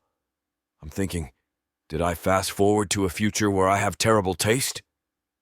Then out walks this girl from the bedroom. She's like my mirror image, only not. We both scream. It's like a horror movie, only less horror, more awkward. "Who are you?" I ask, still recovering from our impromptu scream fest. "I'm Charlene," she says, eyeing me like I'm a museum piece. "Just got back from 1433. Your face looks different." How does she know? I'm standing there, mind blown, in a living room that suddenly feels more like a time traveler's convention than my own house. So I'm facing off with Charlene, right? She's excited, talking a mile a minute about fixing the past. But all I'm catching are moose and Vikings. Wait, was that a joke I made about Vikings and a moose? Or some time travel brain twist? I hold up my hand asking, "What language is this?" She looks at me like I've grown a second head. "You don't understand?" Nope, not a word except those two. We spent hours trying to decipher her time traveler's tongue, but nada. No spoilers, no tips. It's like time travel came without a user manual. Just me, Charlene, and a mystery wrapped in an enigma, sprinkled with a bit of moose and Vikings. I'm like, should I be on the lookout for a Viking or a moose? I mean, if I'm going to turn into a woman, I need to know the risks, right? Not gonna lie, Charlene's got a great rack, but I'm pretty set on staying a dude. And then bam, it hits us.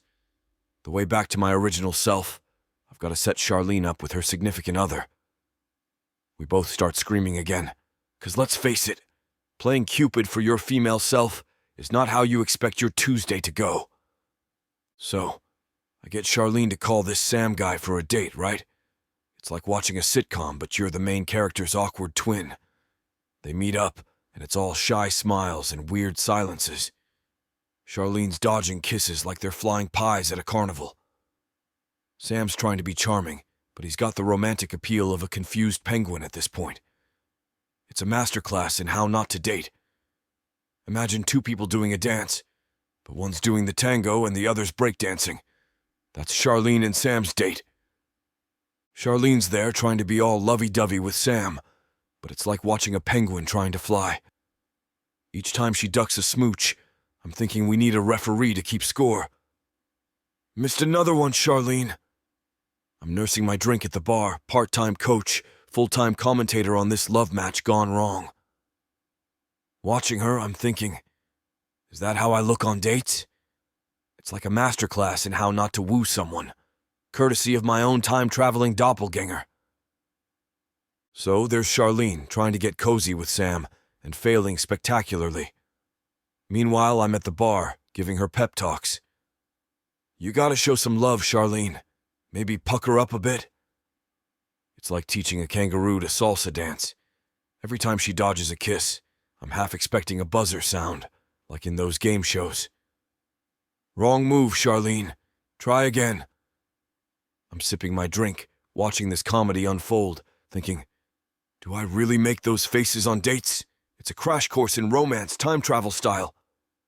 Charlene's once again back at the bar, right? She's all, I can't do this, he's a guy. And I'm like, well, do you want to stay a chick forever? That lit a fire under her. She slaps on some lipstick and sachets back to Sam, turning on the charm like she's reading Flirting for Dummies. The dinner's suddenly all gooey eyes and smooches. She keeps glancing at me for approval, and I'm nodding like a bobblehead. Then she whispers something to Sam, and they're off faster than a rocket. Hand in hand, they disappear into his place, and she shouts back, "This is for us." And there I am, the world's most awkward Cupid, hoping this bizarre plan actually works. There I am, camped out in my car like some kind of love-struck stalker, waiting for Charlene to work her magic. An hour ticks by, and I'm starting to think, great, now I've got to set up my other self with every Tom, Dick, and Harry in town. But then, that familiar rumble in the tum, it's go time. I'm grinning like a loon until I realize that's me he's wooing in there. The grin drops faster than a lead balloon. I leap out of my car, find the nearest bush outside Sam's house, and brace myself. It's time-traveling showtime, courtesy of Charlene's love life. So, I'm sneaking to my hideout spot, right? But then, I catch a glimpse through Sam's bedroom window. And boy, what I saw there was Charlene face down, one leg. Let's just say it's going straight into the do not recall file, right next to the bathroom disaster. Next thing I know, I'm back in the bar's bathroom stall. There's a clunk in the toilet and a not-so-pleasant mix of beer and ghost peppers making a return appearance. Still reeling from the peep show at Sam's, I pull up my pants, ready to sneak out like any bar patron post-up Chuck. But surprise, I open the door, and there's Samantha, smiling at me like I just stepped out for a quick call. Little does she know. All right, let's recap the chaos. Ghost peppers, apparently, are my express elevator to the future. Who knew spicy food could bend time? And in this future, I'm fashion-forward. At least my clothes stay on. Then there's me as a girl. Let's just say, I'd win a beauty pageant. Also, note to self, watch out for Vikings with mooses, or is it meese? My do not recall folder is bursting at the seams, and hey, returning from future trips means I don't miss last call at the bar. Time travel's weird, folks. So there you have it, another chapter in Charlie's Turd-Yssey. Ghost peppers as time machines, wardrobe changes, or lack thereof, and unexpected self-encounters. If I ever write a book, it'll be a bestseller in the Believe It or Not section. Just when I thought I had the rules of time travel down, the universe throws a curveball. But hey, that's life with a time-traveling colon for you. Until next time, keep your spices mild and your eyes peeled for those Viking moose combos. Who knows where or when I'll end up next. Stay tuned for more bathroom break adventures with me, Charlie.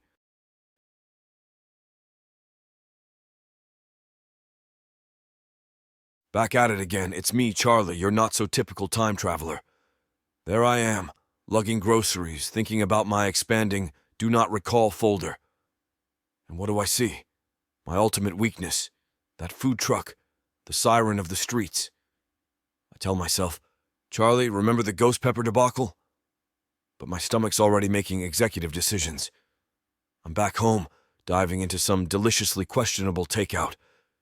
It's a gamble with my time-traveling gut, but hey, some things are worth the risk. A few hours later, I'm lounging on my couch, patting myself on the back for surviving the takeout. But then, I feel it. A twitch in my bowels. Is this it? I wonder.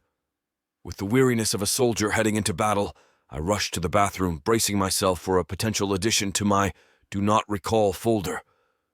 But after an hour and a few masterful games of Sudoku, nothing. No time travel, no historical figures, no ghost peppers haunting me. Relieved but slightly disappointed, I call it a night. Maybe it's just regular indigestion, I think, as I hit the pillow, ready to dream of a normal life without accidental time hops. Middle of the night, there I am, catapulted from my bed by my adventure-seeking bowels. It's like they have their own night shift. Racing to the bathroom, a mix of anticipation and dread fills me, praying I don't end up somewhere embarrassing. Barely making it to the throne, a thought crosses my mind. Is this when I return a chick? But then, wham! The room's a spinning kaleidoscope, images whirling faster than a disco ball at a rave. And off I go once more into the past. I'm off again. This time I land smack in the middle of a Mongolian war camp, surrounded by soldiers. And guess what? I'm decked out in full Mongol warrior gear. Well, almost full. Because for some cosmic joke, my pants are missing. There I am in the midst of these fierce warriors, my privates dancing in the wind. Talk about a breezy introduction to the 13th century. So there I am, Mr. Half-Dressed Mongol trying to blend in. One of the soldiers looks at me and I'm bracing for the worst. But no, he just nods and barks what seems like an order. Next thing I know, I'm hoisted onto a horse. Yep, still no pants. Riding a horse in the 13th century was never on my bucket list, especially after that medieval fiasco. Let's just say, it's not the kind of draft you want to experience. I'm trying to keep up, thinking about how this is definitely not covered in my health insurance. Then, in a wild turn of events, I'm mistaken for a messenger. They hand me a scroll, no clue what it says, and off I go delivering important messages Mongol style. As I ride, I realize, hey, no digestive rumblings.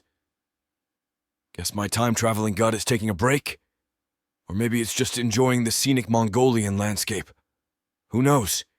In the world of Charlie's Turd-Yssey, anything's possible. Delivering these important Mongol messages, I accidentally wander into Genghis Khan's strategy tent. Imagine a guy in half a Mongol outfit, holding a scroll he can't read, standing among history's fiercest warriors. I blurt out the first thing that comes to mind. Nice weather, huh? In what I hope is Mongolian. Great. Turns out I may have accidentally declared war on a neighboring tribe. Listen, I'm trying to be a decent Mongol messenger, all while secretly searching for my ancestors. After days of scouring the camp and nearby areas, we get orders to move out and attack a village. I'm given a message to deliver to the very village we're about to raid. As I hand over the message, the guy receiving it makes my bowels twitch. Bingo. Found my relative. But now, I'm in a pickle. I found my ancestors, and I'm also part of the army coming to attack them. How am I supposed to pull this off without getting them and myself skewered? So I'm on this horse, decked out in Mongol chic, trying to play the part. As we approach the village, I'm panicking, thinking, how do I save my ancestors without becoming Mongolian public enemy number one? It's like trying to play chess while riding a roller coaster. Riding into combat with the Mongols, let's just say it wasn't a walk in the park for me, especially without pants at first. Thankfully, I found some discarded trousers. A bit smelly, but better than nothing. As we near the village, I'm praying my ancestors heeded my warning to flee. There we are, a sea of Mongol warriors, and I'm trying not to look like I'm about to betray Genghis Khan. Then I spot an angry Mongol soldier glaring at me. And yep, he's the pantsless guy. Looks like my time-traveling antics have struck again. So there's my ancestor, strutting out of the village like he's the star of his own action movie. He aims his bow and arrow at the Mongol horde, and my heart's in my throat. The arrow sails through the air, a real dramatic moment, and lands right in front of Khan. Not the best first impression. I'm watching this thinking, yep, that's my bloodline. Brave, but not exactly the brightest bulb. Now I'm not just a time-traveling messenger. I'm in the middle of a family feud with Genghis Khan as the referee. And there I am, in the middle of this impending Mongol showdown, thanks to my ancestors' arrow antics. Genghis Khan is not amused, and I'm frantically trying to figure out how to defuse this without becoming part of history's bloodiest bloopers. My time-traveling adventures have landed me in some pickles before, but this is a whole jar of pickles with a side of, what in the world do I do now? There I am, galloping like a madman on a horse in the middle of a Mongol battlefield. Why does my family line keep popping up in history's weirdest spots, I think? Is that Salem Bridge lady pulling the strings? But no time for conspiracy theories. My ancestors just taken an arrow. In a mix of heroics and sheer panic, I kick my horse into overdrive, charging through the chaos.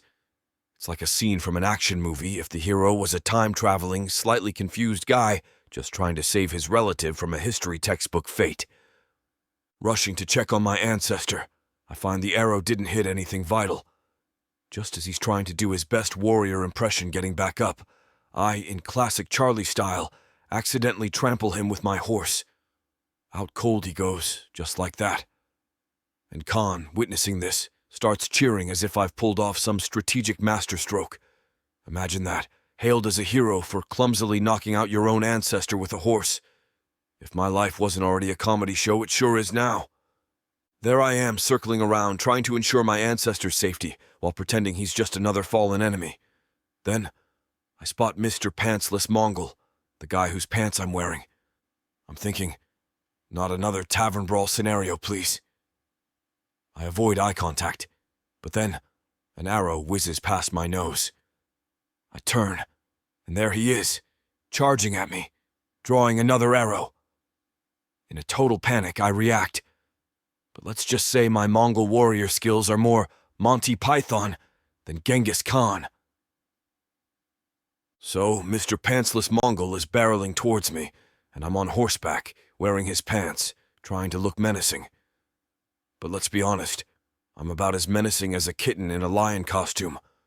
I'm dodging arrows, flailing around, and doing my best not to fall off the horse. It's like a circus act gone wrong. Just as he's about to let another arrow fly, I duck, more out of sheer terror than any actual skill. The arrow sails over my head, and I'm thinking, Charlie, you're in way over your head here, buddy. Amidst this chaos, I'm desperately trying to protect my ancestor, who's still out cold on the ground, keep my stolen pants on, and not get turned into a human pincushion. It's just another day in the life of Charlie, time-traveling, accidental Mongol warrior. In the thick of the battle, there's me, Charlie, dodging Mr. Pantsless Mongol like I'm in some kind of medieval slapstick comedy. In my wild escape, I somehow gallop my horse right into the path of an arrow aimed at Genghis Khan. Bam! It hits me in the arm. Khan looks at me like I'm some kind of self-sacrificing hero, thinking I took an arrow for him. I'm standing there, wincing with pain, thinking, oh great, now I'm the accidental bodyguard of Genghis Khan. Just when you think time travel couldn't get weirder, it throws you an arrow, literally.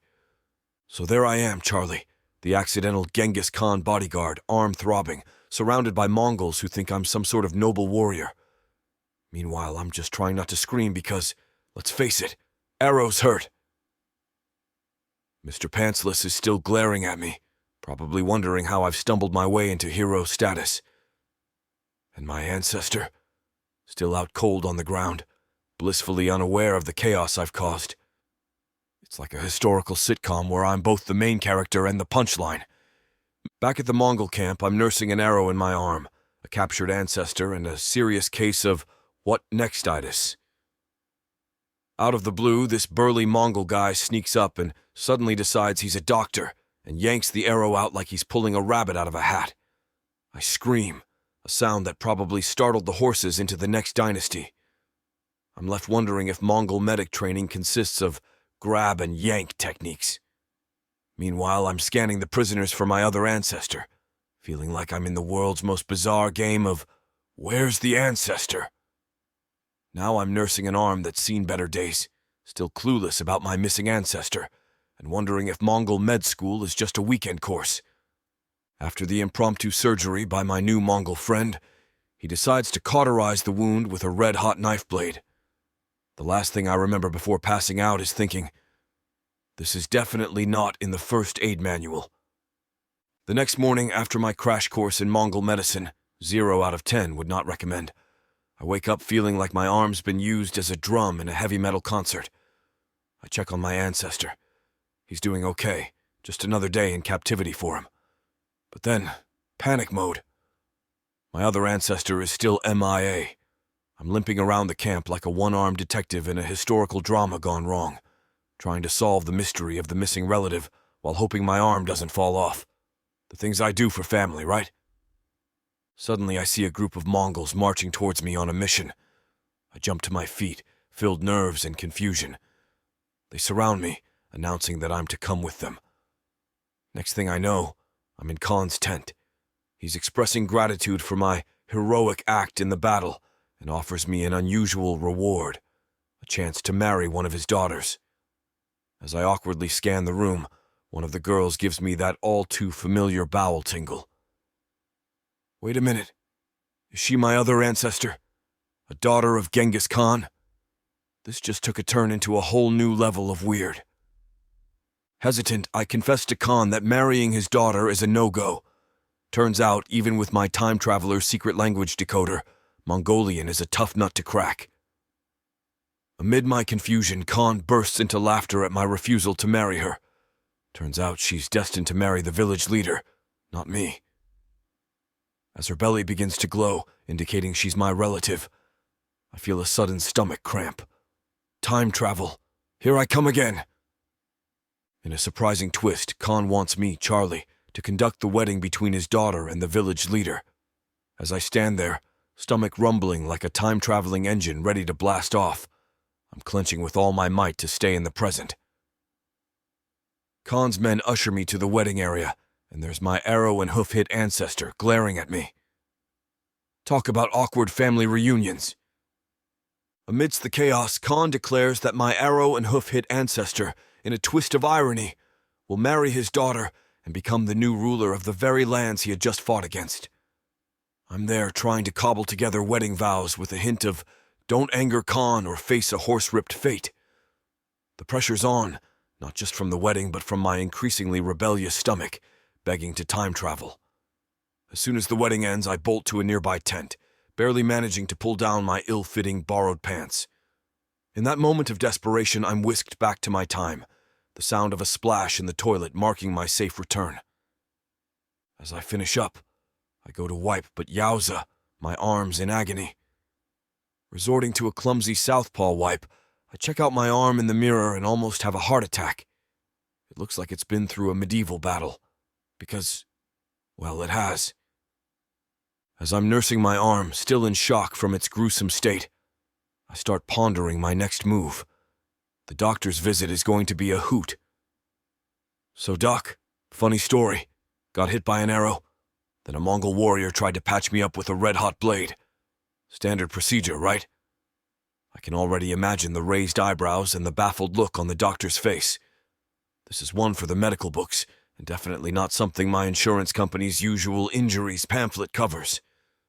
As I wrap up this wild chapter, I'm left with a medieval-style wound and a whole lot of explaining to do to Samantha. She knows about my time travels, but how am I going to spin the tale of Mongolian warriors and arrow injuries? Let's not forget the mysterious Salem woman. What's her next move in this historical chess game I'm unwittingly a part of? With each trip, the plot thickens, and I can't help but wonder where and when I'll end up next. Stay tuned for more of my time-traveling escapades. Hey there. So, you're still hanging around to hear about my crazy Lou adventures, huh? Well, strap in, because things are getting scientific now. After that wild ghost pepper episode, yeah, the one that had me chatting with my female self, I decided to get all serious and start jotting down everything I eat. A food diary for a time traveler, if you will. You might find it hilarious, me, a regular guy, turning into some sort of a half-baked scientist because of my weird bathroom trips. But hey, when life gives you lemons, or in my case, time-traveling bowels, you make lemonade, right? So there I am, munching on a sandwich so bland I'm hoping it doesn't send me to the most boring period in history. And guess what? I'm actually starting to see patterns here.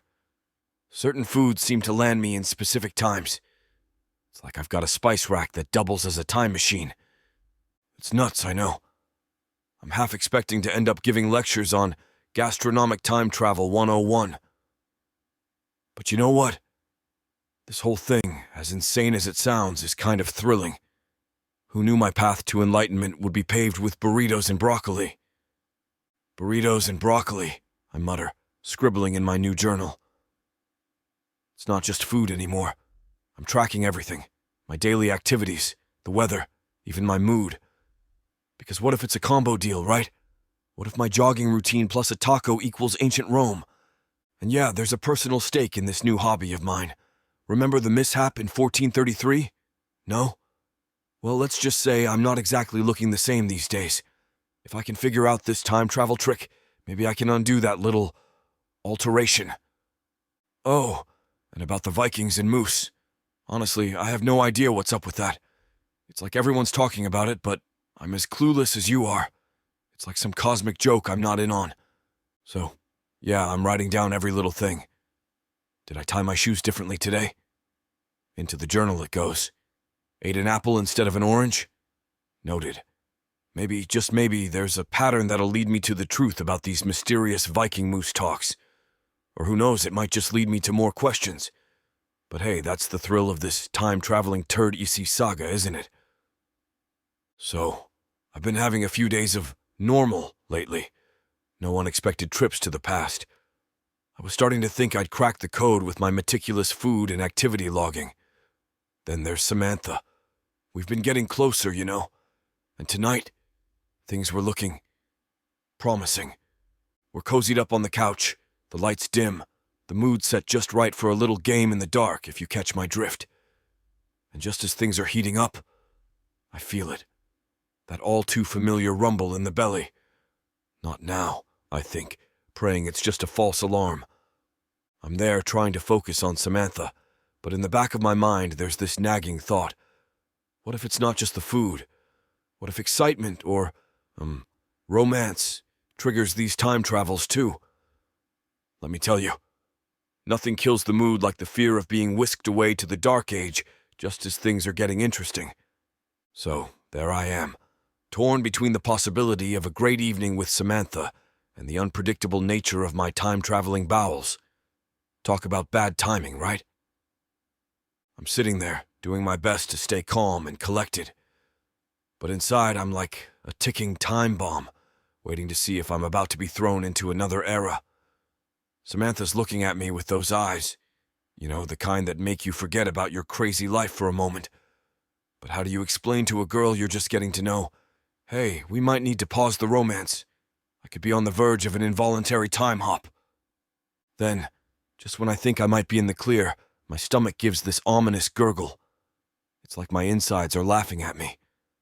I make some excuse, trying to sound casual. Just need to check something in the bathroom real quick. Smooth, Charlie, real smooth. As I'm in there, I'm thinking, this is it. I'm off to who knows where. But nothing happens. It's just a regular bathroom break. I let out a sigh of relief, wash up, and head back to the couch. Samantha's there, waiting, a bit puzzled but still smiling. All good? She asks. I nod, trying to shake off the paranoia. Maybe it really is just the food after all.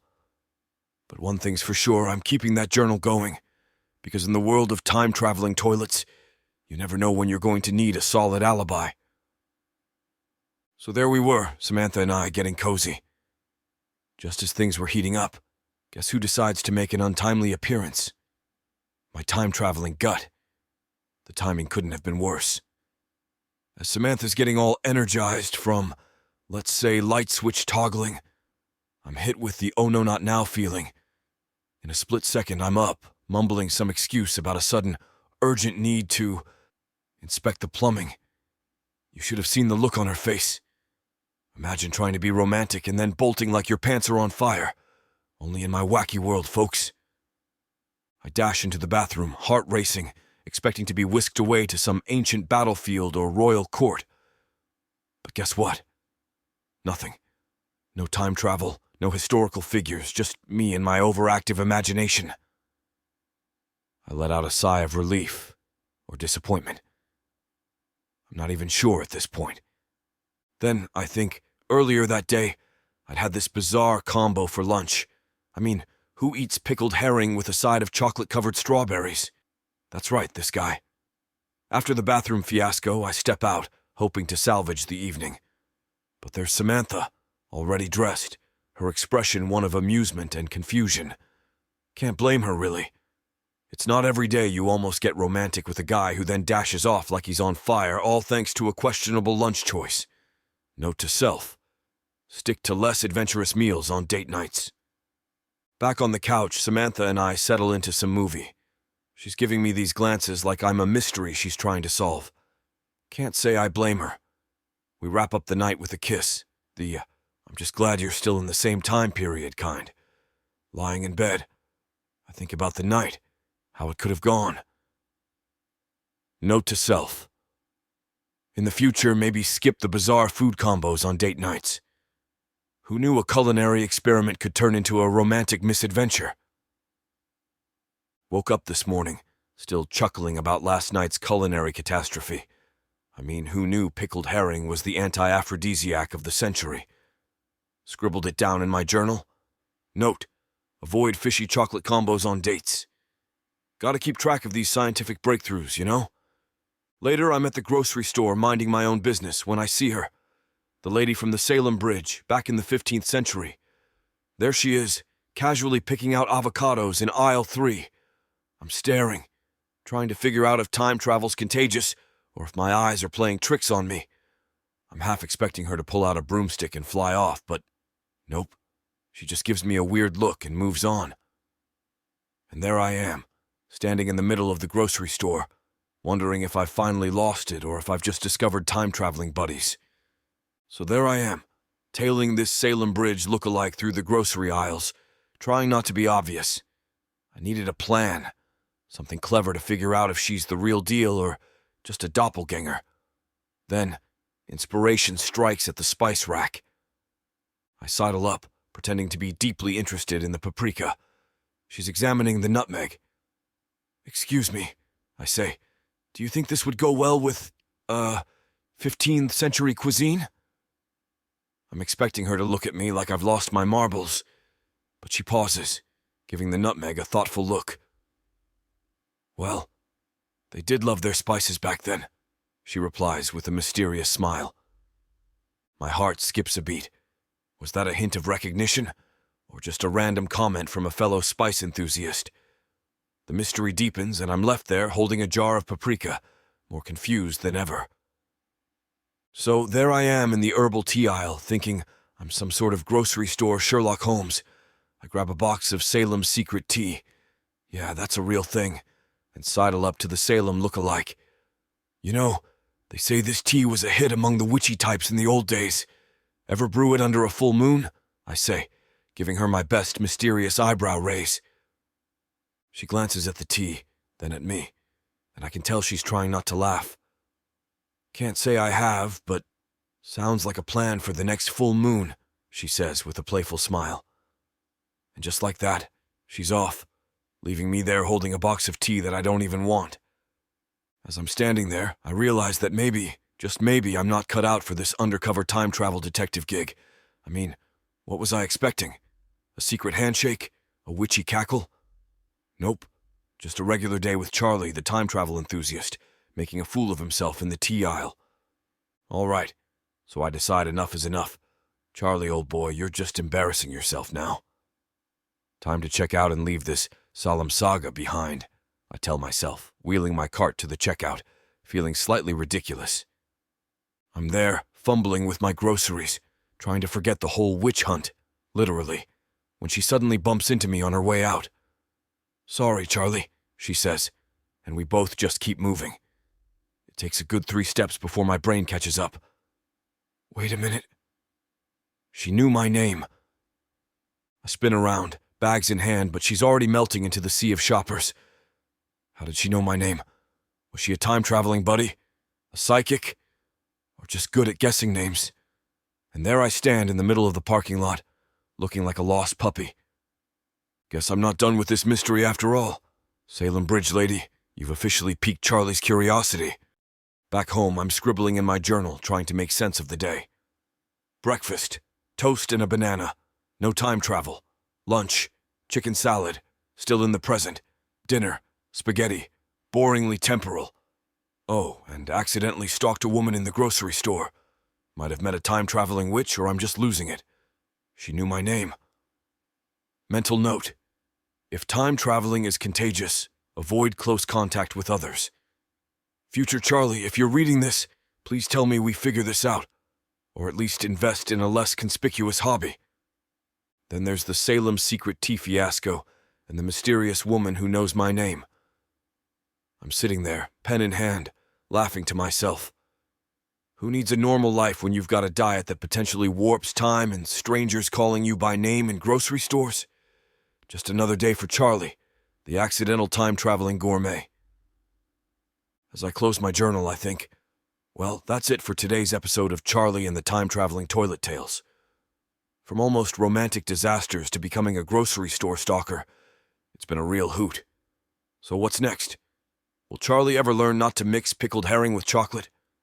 Will the mysterious Salem lady turn out to be a fellow time traveler, or just a really good guesser of names? Stay tuned, folks. If my life's taught me anything, it's that you can expect anything and everything, especially when you least expect it. Who needs normal when you've got this kind of chaos? Buckle up. It's going to be a bumpy ride through time in the grocery aisles with me. You're not so average Joe, Charlie. Before I sign off, a huge thanks to all of you for tuning in to my wacky world. Seriously, with the cost of my food experiments skyrocketing, who knew time-traveling taste tests could be so pricey? I can't afford a therapist. But then again, what would I say? Doc, every time I eat a taco, I end up in the Renaissance? They'd have a field day with me. So consider yourselves my unofficial therapists, listeners. You're cheaper and frankly much more fun. Until next time, this is Charlie, your time-traveling, budget-conscious, accidental historian saying over and out. Hey there, it's Charlie, your time-traveling gym rat. You know, if I'm going to keep battling with Genghis Khan or scaling mountains in my spare time, I've got to stay in shape. So there I was at the gym, trying to set a new personal record in weightlifting because, normal people just lift weights, they don't time travel mid-squat. Now, I've started keeping a food journal. No more weird food combos for me, especially before dates. I mean, who knew a burrito and a latte could be a one-way ticket to the Renaissance? And speaking of time travel, I haven't bumped into that witchy woman again, despite loitering around that store for a week. I'm starting to think she's avoiding me. Okay, so there I am at the gym, feeling like Hercules, when suddenly my stomach starts sending Morse code. Not now, I'm thinking as I drop the weights. But oh no, a Charlie horse decides to join the party in my calf. Fantastic. I'm hobbling to the locker room, doing my best impression of a three-legged race contestant. All the stalls are full, and I'm standing there, hopping on one leg, trying to negotiate with my time-traveling bowels. Just a few more minutes, I'm bargaining, but it's like trying to reason with a brick wall. Desperate times call for desperate measures. I spot the janitor's closet and dive in, just as the time-traveling express is leaving the station. I find myself squatting over a mop bucket just as everything begins to spin. Talk about glamorous time travel. Bam! Now I'm naked by the Nile River, grabbing the nearest leaf for modesty, to cover my let's say my pyramid. Now even the alligators are giving me side-eye. I'm desperate to blend in and avoid becoming crocodile lunch, so I snag some local fashion, which, let me tell you, is basically just a skirt. As I'm wrapping this linen number around my waist, I'm thinking, man, I really need to work on my abs if this is the dress code around here. So that's me, Charlie, newly enlisted gym rat turned ancient Egyptian fashion icon. Who needs a time machine when you've got a digestive system like mine? So there I am, skirted up and blending in, taking in the sights of ancient Egypt.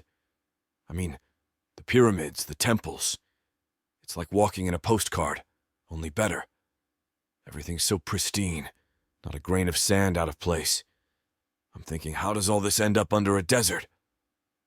I strike up a chat with the local saying, hey, you guys did a bang-up job with those pyramids. The guy gives me this look like I've grown a second head and goes, "We didn't build them." I'm about to dive into a full-blown conspiracy theory discussion when, bam! Pharaoh's guards grab me. Seriously, can't a guy have a casual chat about ancient alien theories in peace? There I was, held between two guards who apparently never missed their abs workouts, seemed as surprised by my skirt's appearance as I was by their ancient attire. They escorted me, still trying to maintain a shred of dignity, to the Pharaoh's palace. As we entered the grand chamber, my heart raced with anticipation and a bit of fear. And there she was, Cleopatra, in all her legendary beauty. For a moment I thought she might be the relative I was destined to meet. My stomach rumbled with excitement, but as soon as our eyes met, it stopped. Nope, not her, I realized. Disappointed, I glanced around the room, searching for the source of my temporal turmoil. Then, I saw her, a slave girl, unassuming yet somehow standing out. The moment our eyes met, my bowels confirmed it. She was the one, my ancestor in this time and place. Here I was, a skirted-up time traveler in the court of Cleopatra, trying to figure out my next move. The guards were confused, Cleopatra intrigued, and I was just trying to keep it together, literally and figuratively. As I stood there, the weight of history pressing down on me, I knew I had to act fast. My presence here could change the course of history, and not necessarily for the better. All right, picture this. I'm in ancient Egypt, being shoved forward by guards straight into Cleopatra's court. And just as I'm about to make my grand entrance, my borrowed fashion statement, aka the makeshift skirt, decides to abandon ship. There I am in all my glory, standing in front of Cleopatra and her posse, including my dear ancestor, the slave girl. So, I do what anyone in my, exposed position would do. Crack a joke. Guess the dress code's a bit different here, huh? But let's just say my humor was as lost on them as pants on me at that moment. And to add to my comedic tragedy, the rightful owner of the skirt is glaring at me like I've stolen his prize camel. Now I'm thinking, great, accused of theft in ancient Egypt. Probably going to lose a hand or something. I mean, they weren't exactly known for their lenient justice system. But here's the twist. Cleopatra, instead of calling for the guards to chop off my thieving hand, is absolutely fascinated by my, let's say, foreign assets. Yeah, you heard that right. My soldier became the star of the show. So there I am, trying to cover up with my hands, which suddenly feel woefully inadequate, while the most powerful woman in Egypt is analyzing my birthday suit. Talk about surreal. Just another day in the life of Charlie, the accidental time-traveling nudist. Okay, so there I am, a little embarrassed because, well, my foreign asset decides it's a good time to stand at attention. I mean, who wouldn't in front of the most beautiful woman in history, right? But Cleopatra's interest in my, let's just say, cultural differences fades faster than my dignity in that courtroom. Next thing I know, the guy whose curtain I commandeered as a makeshift kilt steps forward. He's accusing me of grand theft drapery. Cleopatra asks him to state his case, and he's like, "This madman stole my curtain and wore it as a kilt." The whole room bursts into laughter. I mean, who knew ancient Egyptians had such a sense of humor? Just when I think I might get off easy, Cleopatra, with all the drama of a daytime soap opera star, waves her hand dismissively for the guards to take me away. "Bury him," she declares, "and let the scorpions have their way with him." My heart drops to my stolen sandals. Scorpions. Burying. This escalated quickly. I'm freaking out, thinking about how I'm about to become an all-you-can-eat buffet for desert critters. Trust me, it's not the kind of legacy I had in mind. So the guards wrap me up like a discount mummy. Seriously, I look like a failed arts and crafts project, and haul me out to the desert. They dig a hole and plop me in, feet first, burying me up to my chin. Then they just leave me there, buried up to my chin, just my head poking out like some bizarre desert flower. Classic Egyptian hospitality. There I am, freaking out but also trying to find the humor in it. Worst spa day ever, I joke to myself. Next time I'll just ask for the mud wrap. But seriously, how was I going to get out of this one? I'm scanning my brain for a DIY escape plan, but all I can think about is how I'm about to be the star of a scorpion reality show. I'm freaking out, obviously. I've got sand in places sand should never be, and a serious case of sunburn brewing. I'm lying there, wondering how in the world I'm going to get out of this one. No bathroom in sight, no time-traveling bowel movement coming to my rescue. Just me and the scorching sun having a staring contest. And let me tell you, the sun? Not a great conversationalist. As the sun starts to set, I spot a black desert scorpion making its way toward me. There I am, thinking, great, the welcoming committee. I mean, of all the desert creatures to keep me company, it had to be a scorpion with a stinger that looked like it could double as a medieval weapon. I'm buried there trying to make peace with my imminent doom when I start to wonder what this scorpion must be thinking. What's this? A human head buffet? Don't mind if I do. I imagine the scorpion planning its attack strategy, probably thinking it hit the jackpot with my helpless, sand-embedded head. It's getting closer, and I'm mentally preparing my goodbye speech to the world. Dear world, it's been real. It's been fun. But I can't say it's been real fun. Yep, leave it to me to crack jokes in the face of danger. Typical Charlie. Just as I'm resigning myself to a face-off with Mr. Scorpion, I hear the shuffle of footsteps behind me. Hey, could I borrow one of those steps to squish this guy? I ask, half joking. Next thing I know, the scorpion is scooped up and flung away like yesterday's trash. My savior? None other than the slave girl, my ancestor. She hands me water and starts digging me out. What's your name? I ask as she frees my hands. Nefertari, she replies, with a smile that could light up the pyramids. Why are you helping me? I wonder aloud. She just shrugs and says, The pharaoh ordered it. You made her laugh. Leave it to me to impress royalty with my unintentional strip show and desert antics. Following Nefertari back to what I can only describe as the ancient Egyptian version of a metropolis, or should I say, Metropolux, I'm feeling a bit like a roasted chicken under the Egyptian sun. Nefertari hands me some jasmine-scented ointment, which smells suspiciously like my grandma's potpourri, and an actual Egyptian kilt, which, let me tell you, is a serious upgrade from my previous curtain catastrophe. Days pass, and there I am, Charlie the time-traveling gym enthusiast, now moonlighting as Cleopatra's newest slave servant. It's not exactly the career shift I had in mind. Despite my diligent search, I still haven't found that second ancestor to whisk me back to the future. I'm half expecting Cleopatra to ask me to start fanning her with palm leaves or feed her grapes. But hey, at least I'm doing it in style now, right? So here I am, Charlie in a real time-traveling Turd-Yssey, turned into Cleopatra's personal slave servant, on a quest to find my second ancestor. As fate would have it, my own bowels begin to rumble, leading me to my destiny in the most unlikely of places, Cleopatra's bathroom. So there I am, not cleaning the royal bathroom. That's my ancestor's job. He's handling Cleopatra's litter-like loo, the most regal kitty box you've ever seen. And it's while he's scooping up the royal remnants that my insides continue doing the tango. Yeah, got it bowels, I think. I realize, it's happening. My ticket out of here is the guy who's currently dealing with Cleopatra's unmentionables. Irony. You bet. The Charlie family tree seems to have its roots in some interesting professions, and ancient Egypt is no exception. I'm just standing there, trying not to laugh at the absurdity of it all.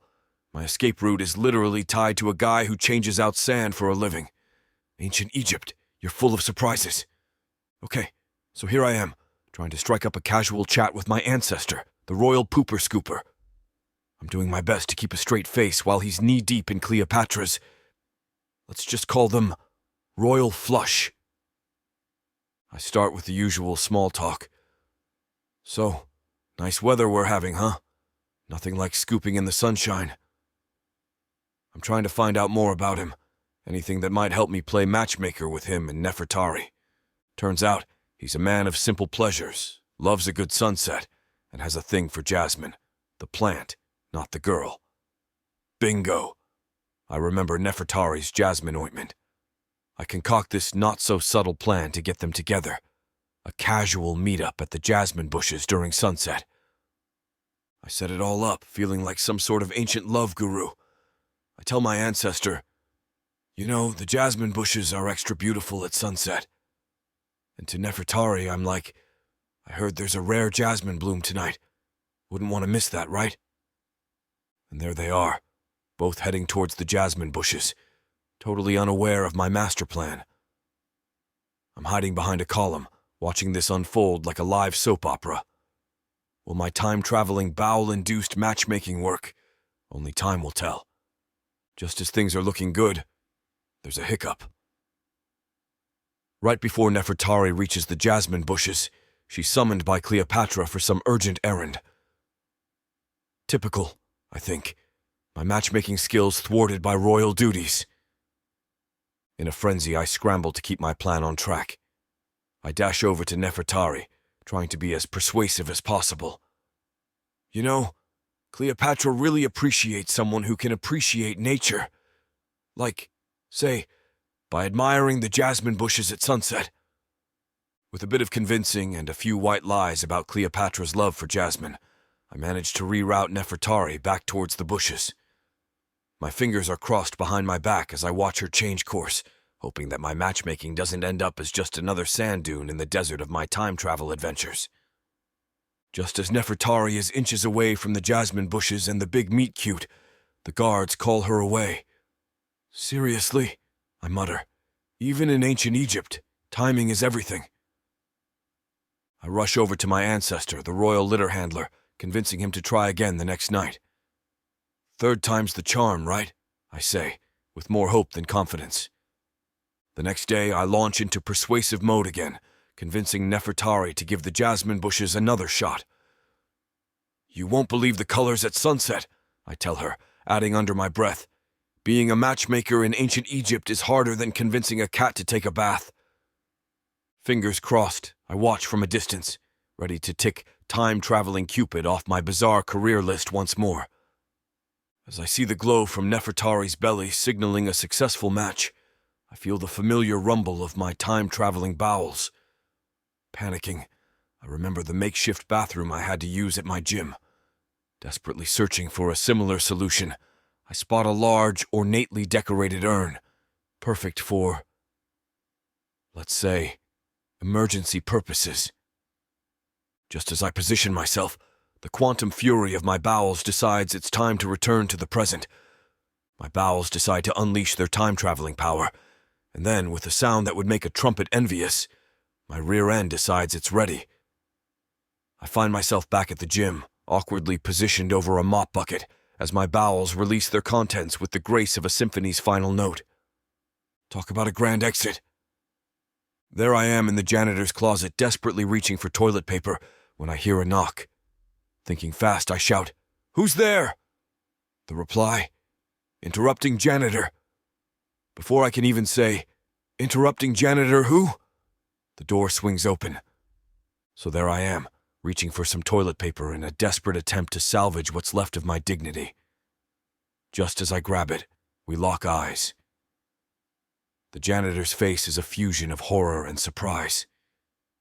There we are, in a standoff. Me on a mop bucket, him with his mop. The silence is broken only by my awkward chuckle. His expression goes from surprise to disbelief to "I don't get paid enough for this."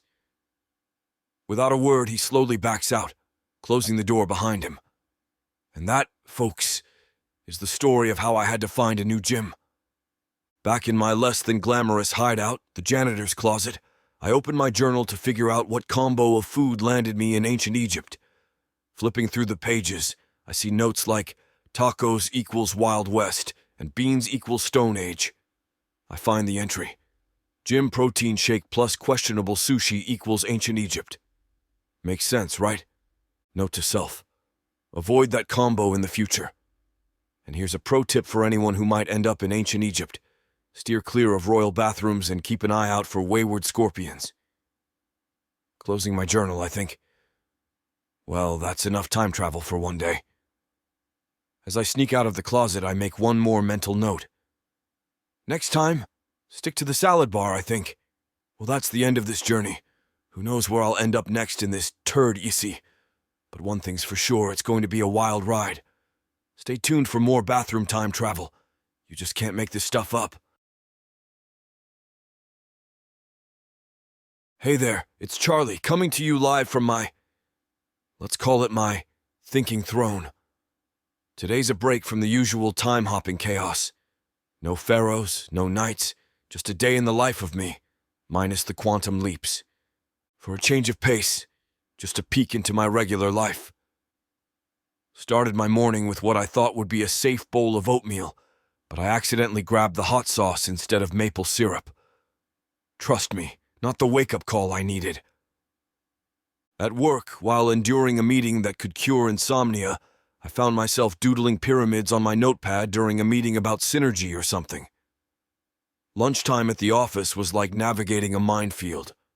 I'm picking through the fridge, trying to avoid anything that might send me to the Renaissance. My coworkers, they're giving me the side eye as I explain I'm on a historically safe diet. Hit the gym later, giving a wide berth to the notorious protein shake, and wrapped up my day back home, crafting a time-safe menu for tomorrow, all under the judgmental gaze of my cat, Pharaoh. Oh, Pharaoh the cat. He's my little souvenir from ancient Egypt. After my trip there, I was obsessed with everything Egyptian, so what do? I adopt a cat and name him Pharaoh. Original, right? He's got this regal demeanor and a stare that says, I could have been worshipped, you know? I swear, sometimes I think he's planning to build a pyramid out of his kibble.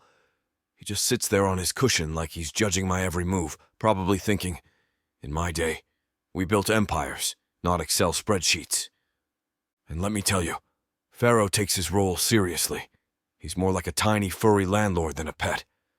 I wake up to his royal decrees every morning. That's his way of demanding breakfast. If I'm late with his tuna, he gives me this look like he's about to send me off to build a monument in his honor. And the way he knocks stuff off my table? Clearly he's demonstrating his divine right to rule my apartment. I half expect him to start meowing orders in ancient Egyptian any day now. It's like living with a pint-sized pharaoh, minus the gold and pyramids. Ah, Pharaoh and his feline dominance. We'll circle back to his plans for world domination later. As for Samantha and me, I think she's still on the fence about whether my time travel stories are just an elaborate excuse for my quirky behavior. But bless her, she's supportive either way. There's always this skeptical twinkle in her eye whenever I tell her about my latest escapade. She nods and smiles, but I can tell she's filing it away under Charlie's tall tales. Still, she's sticking around, so either she loves a good story or she's just as crazy as I am. I'm hoping it's a bit of both. So, about that mysterious supermarket lady, the one I saw that one time who looked like someone from my past adventures. Yeah, I've only bumped into her once in the present, but it's like she's haunting me from my time travels. Every time I think about her, I start wondering if I've got a witch or a fellow time traveler on my hands. I mean, what are the odds? She's probably just a regular person, but in my wacky world, who knows? Samantha thinks I'm overthinking it, but hey, when you've time traveled as much as I have, anything's possible. Okay, I've had a brainwave. Time to hit the library for some good old-fashioned research on our mystery lady. Just kidding. Who am I, Indiana Jones? Nah, I'll stick to the modern way of sleuthing, hunched over on my porcelain think tank, smartphone in hand.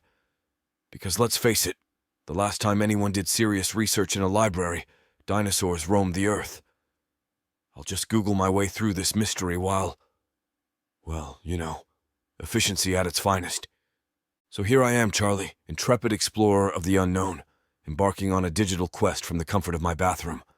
I'm typing with one hand, balancing my phone with the other, and let's just say, multitasking like a pro. I'm Googling everything from time-traveling women to historical doppelgangers in supermarkets. The results? A mix of sci-fi movie reviews and surprisingly serious forums on time travel. Who knew there were so many fellow toilet researchers out there? And here I thought I was the only one turning bathroom breaks into impromptu research sessions. I scroll past pages of conspiracy theories, chuckling at the idea that the lady from the supermarket might be part of some secret time travelers club. Ah, the things you find on the internet. It's like a rabbit hole designed by Mad Hatter himself. Research from the toilet, truly the pinnacle of human innovation. All right, so there I am, Charlie, scouring the depths of the internet, and my rear end is starting to protest from all this throne time. Just as I'm about to call it quits, something catches my eye. It's a comment in a thread about the Salem witch trials. The user, Mystic Morgana 13, mentioned something about kissing the man of the condemned on the bridge and how easy it was to stir up trouble in those days. The way she describes it, you'd think she was there. And then it hits me. Could this be a clue about my supermarket witch? I'm sitting there, half numb, mind racing, wondering if I've just stumbled upon a lead in the most unlikely of places. Okay, this is wild. I'm there, on the brink of a toilet-induced coma, when Mystic Morgana 13's comment throws me for a loop. She talks about kissing a condemned man on a bridge during the Salem witch trials, stirring up crowds with ease. It's detailed like she's reminiscing about a weekend getaway, not a centuries-old event. This is either a history buff with a vivid imagination, or could it be? Is Mystic Morgana 13 my supermarket enigma? The plot thickens, and so does the mystery of my numbing posterior. Time to get up and stretch, but this thread has just turned my toilet research session into a full-blown historical investigation. All right, let's dive into the mystical world of Mystic Morgana 13. I click on the profile, and what do I find? About as much information as a fortune cookie. The profile is as empty as my fridge on a Monday. No posts, no bio, just a username that screams, "I own too many crystal balls." So it's on to Plan B, researching the username. I type Mystic Morgana 13 into the search bar, half expecting to find a secret coven or an exclusive club for time-traveling witches. But what do I get? Pages about Morgana, the enchantress from Arthurian legend. Great. From one historical mystery to another. I'm sitting here, a modern-day Sherlock Holmes, minus the detective skills and the cool hat, trying to connect the dots between a username and a supermarket sighting. This is turning into a mystery wrapped in an enigma, sprinkled with a bit of witchcraft. Feeling pretty good about this new lead with Mystic Morgana 13. I decide it's high time to, well, wrap things up. You know, the old shit or get off the pot moment. Except in this case, the former had long since passed. So, it's time for the less glamorous part of my bathroom detective work, the wipe and wash. Who said time-traveling investigations were all glitz and glamour? Sometimes it's just about knowing when to fold the toilet paper. Ah, here I am, Charlie, doing the old wipe and wash, reflecting on my absurd time-traveling escapades. It started with, the Stone Age, my inaugural time-travel trip. There I was, thinking I'd just have a quiet moment in the loo, and bam! I'm playing hide-and-seek with a woolly mammoth. Talk about a chilly reception. And fashion? Skins were in, but let's just say, it wasn't my best look. Then, the ghost pepper incident. Talk about a hot trip back in time. The Wild West, I went from high noon to needing a new pair of pants real quick. Medieval times weren't much better. You'd think a knight's armor would be more accommodating. And ancient Egypt? Let's just say, wearing my birthday suit while meeting Cleopatra wasn't my finest moment. The Renaissance was a blast until I realized burritos and lattes were a recipe for time travel. Samantha's probably still puzzling over my "I need to check the plumbing escape" line. And that mysterious supermarket witch? Might as well add time travel detective to my resume. Each episode of this bathroom saga has been weirder than the last. Honestly, if I wrote a book about this, it'd be in the fiction section. Who needs a DeLorean when you've got a digestive system like mine? So, about my research. It's like a culinary diary meets a sci-fi novel. I've been logging everything: burritos, sandwiches, that unfortunate ghost pepper incident. And let's not forget the events. Gym mishaps, supermarket sightings, and awkward dates. Honestly, if my life were a TV show, It'd be a weird mashup of a cooking show and Doctor Who. Do I know if these logs will lead to anything? Nope.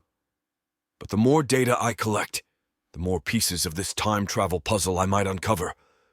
It's like detective work, but with more snacks and less certainty. And as for Pharaoh, my feline overlord, well, he's gearing up for his next plot to conquer the world, one knocked over water glass at a time. Who knows? Maybe he'll be the key to solving the time travel mystery. Or maybe he'll just continue to glare at me with that build-me-a-pyramid human look. Either way, you won't want to miss what's coming next. Stay tuned for more adventures with Charlie, the accidental time traveler, and Pharaoh, the cat who thinks he's king. So, as I wrap up today's chapter of Charlie's Chronological Conundrums, I want to leave you with this tantalizing teaser. What happens when a time-traveling bathroom enthusiast, a mysterious supermarket witch, and a skeptical girlfriend collide in the unlikeliest of ways? Stay tuned, my friends. The next chapter promises to be a whirlwind of laughs, gasps, and maybe even a revelation or two. Will I finally unravel the mystery of my time-traveling triggers, or will I end up in another historical pickle? And that's a wrap for now. Charlie signing off from yet another chapter in the saga of time-traveling toilets and feline overlords. Keep your eyes peeled and your minds open for the next installment of Charlie's Turd-Ysseys. Who knows where or when we'll end up next. Till then, keep your cats close and your toilets closer. You won't want to miss it. Over and out.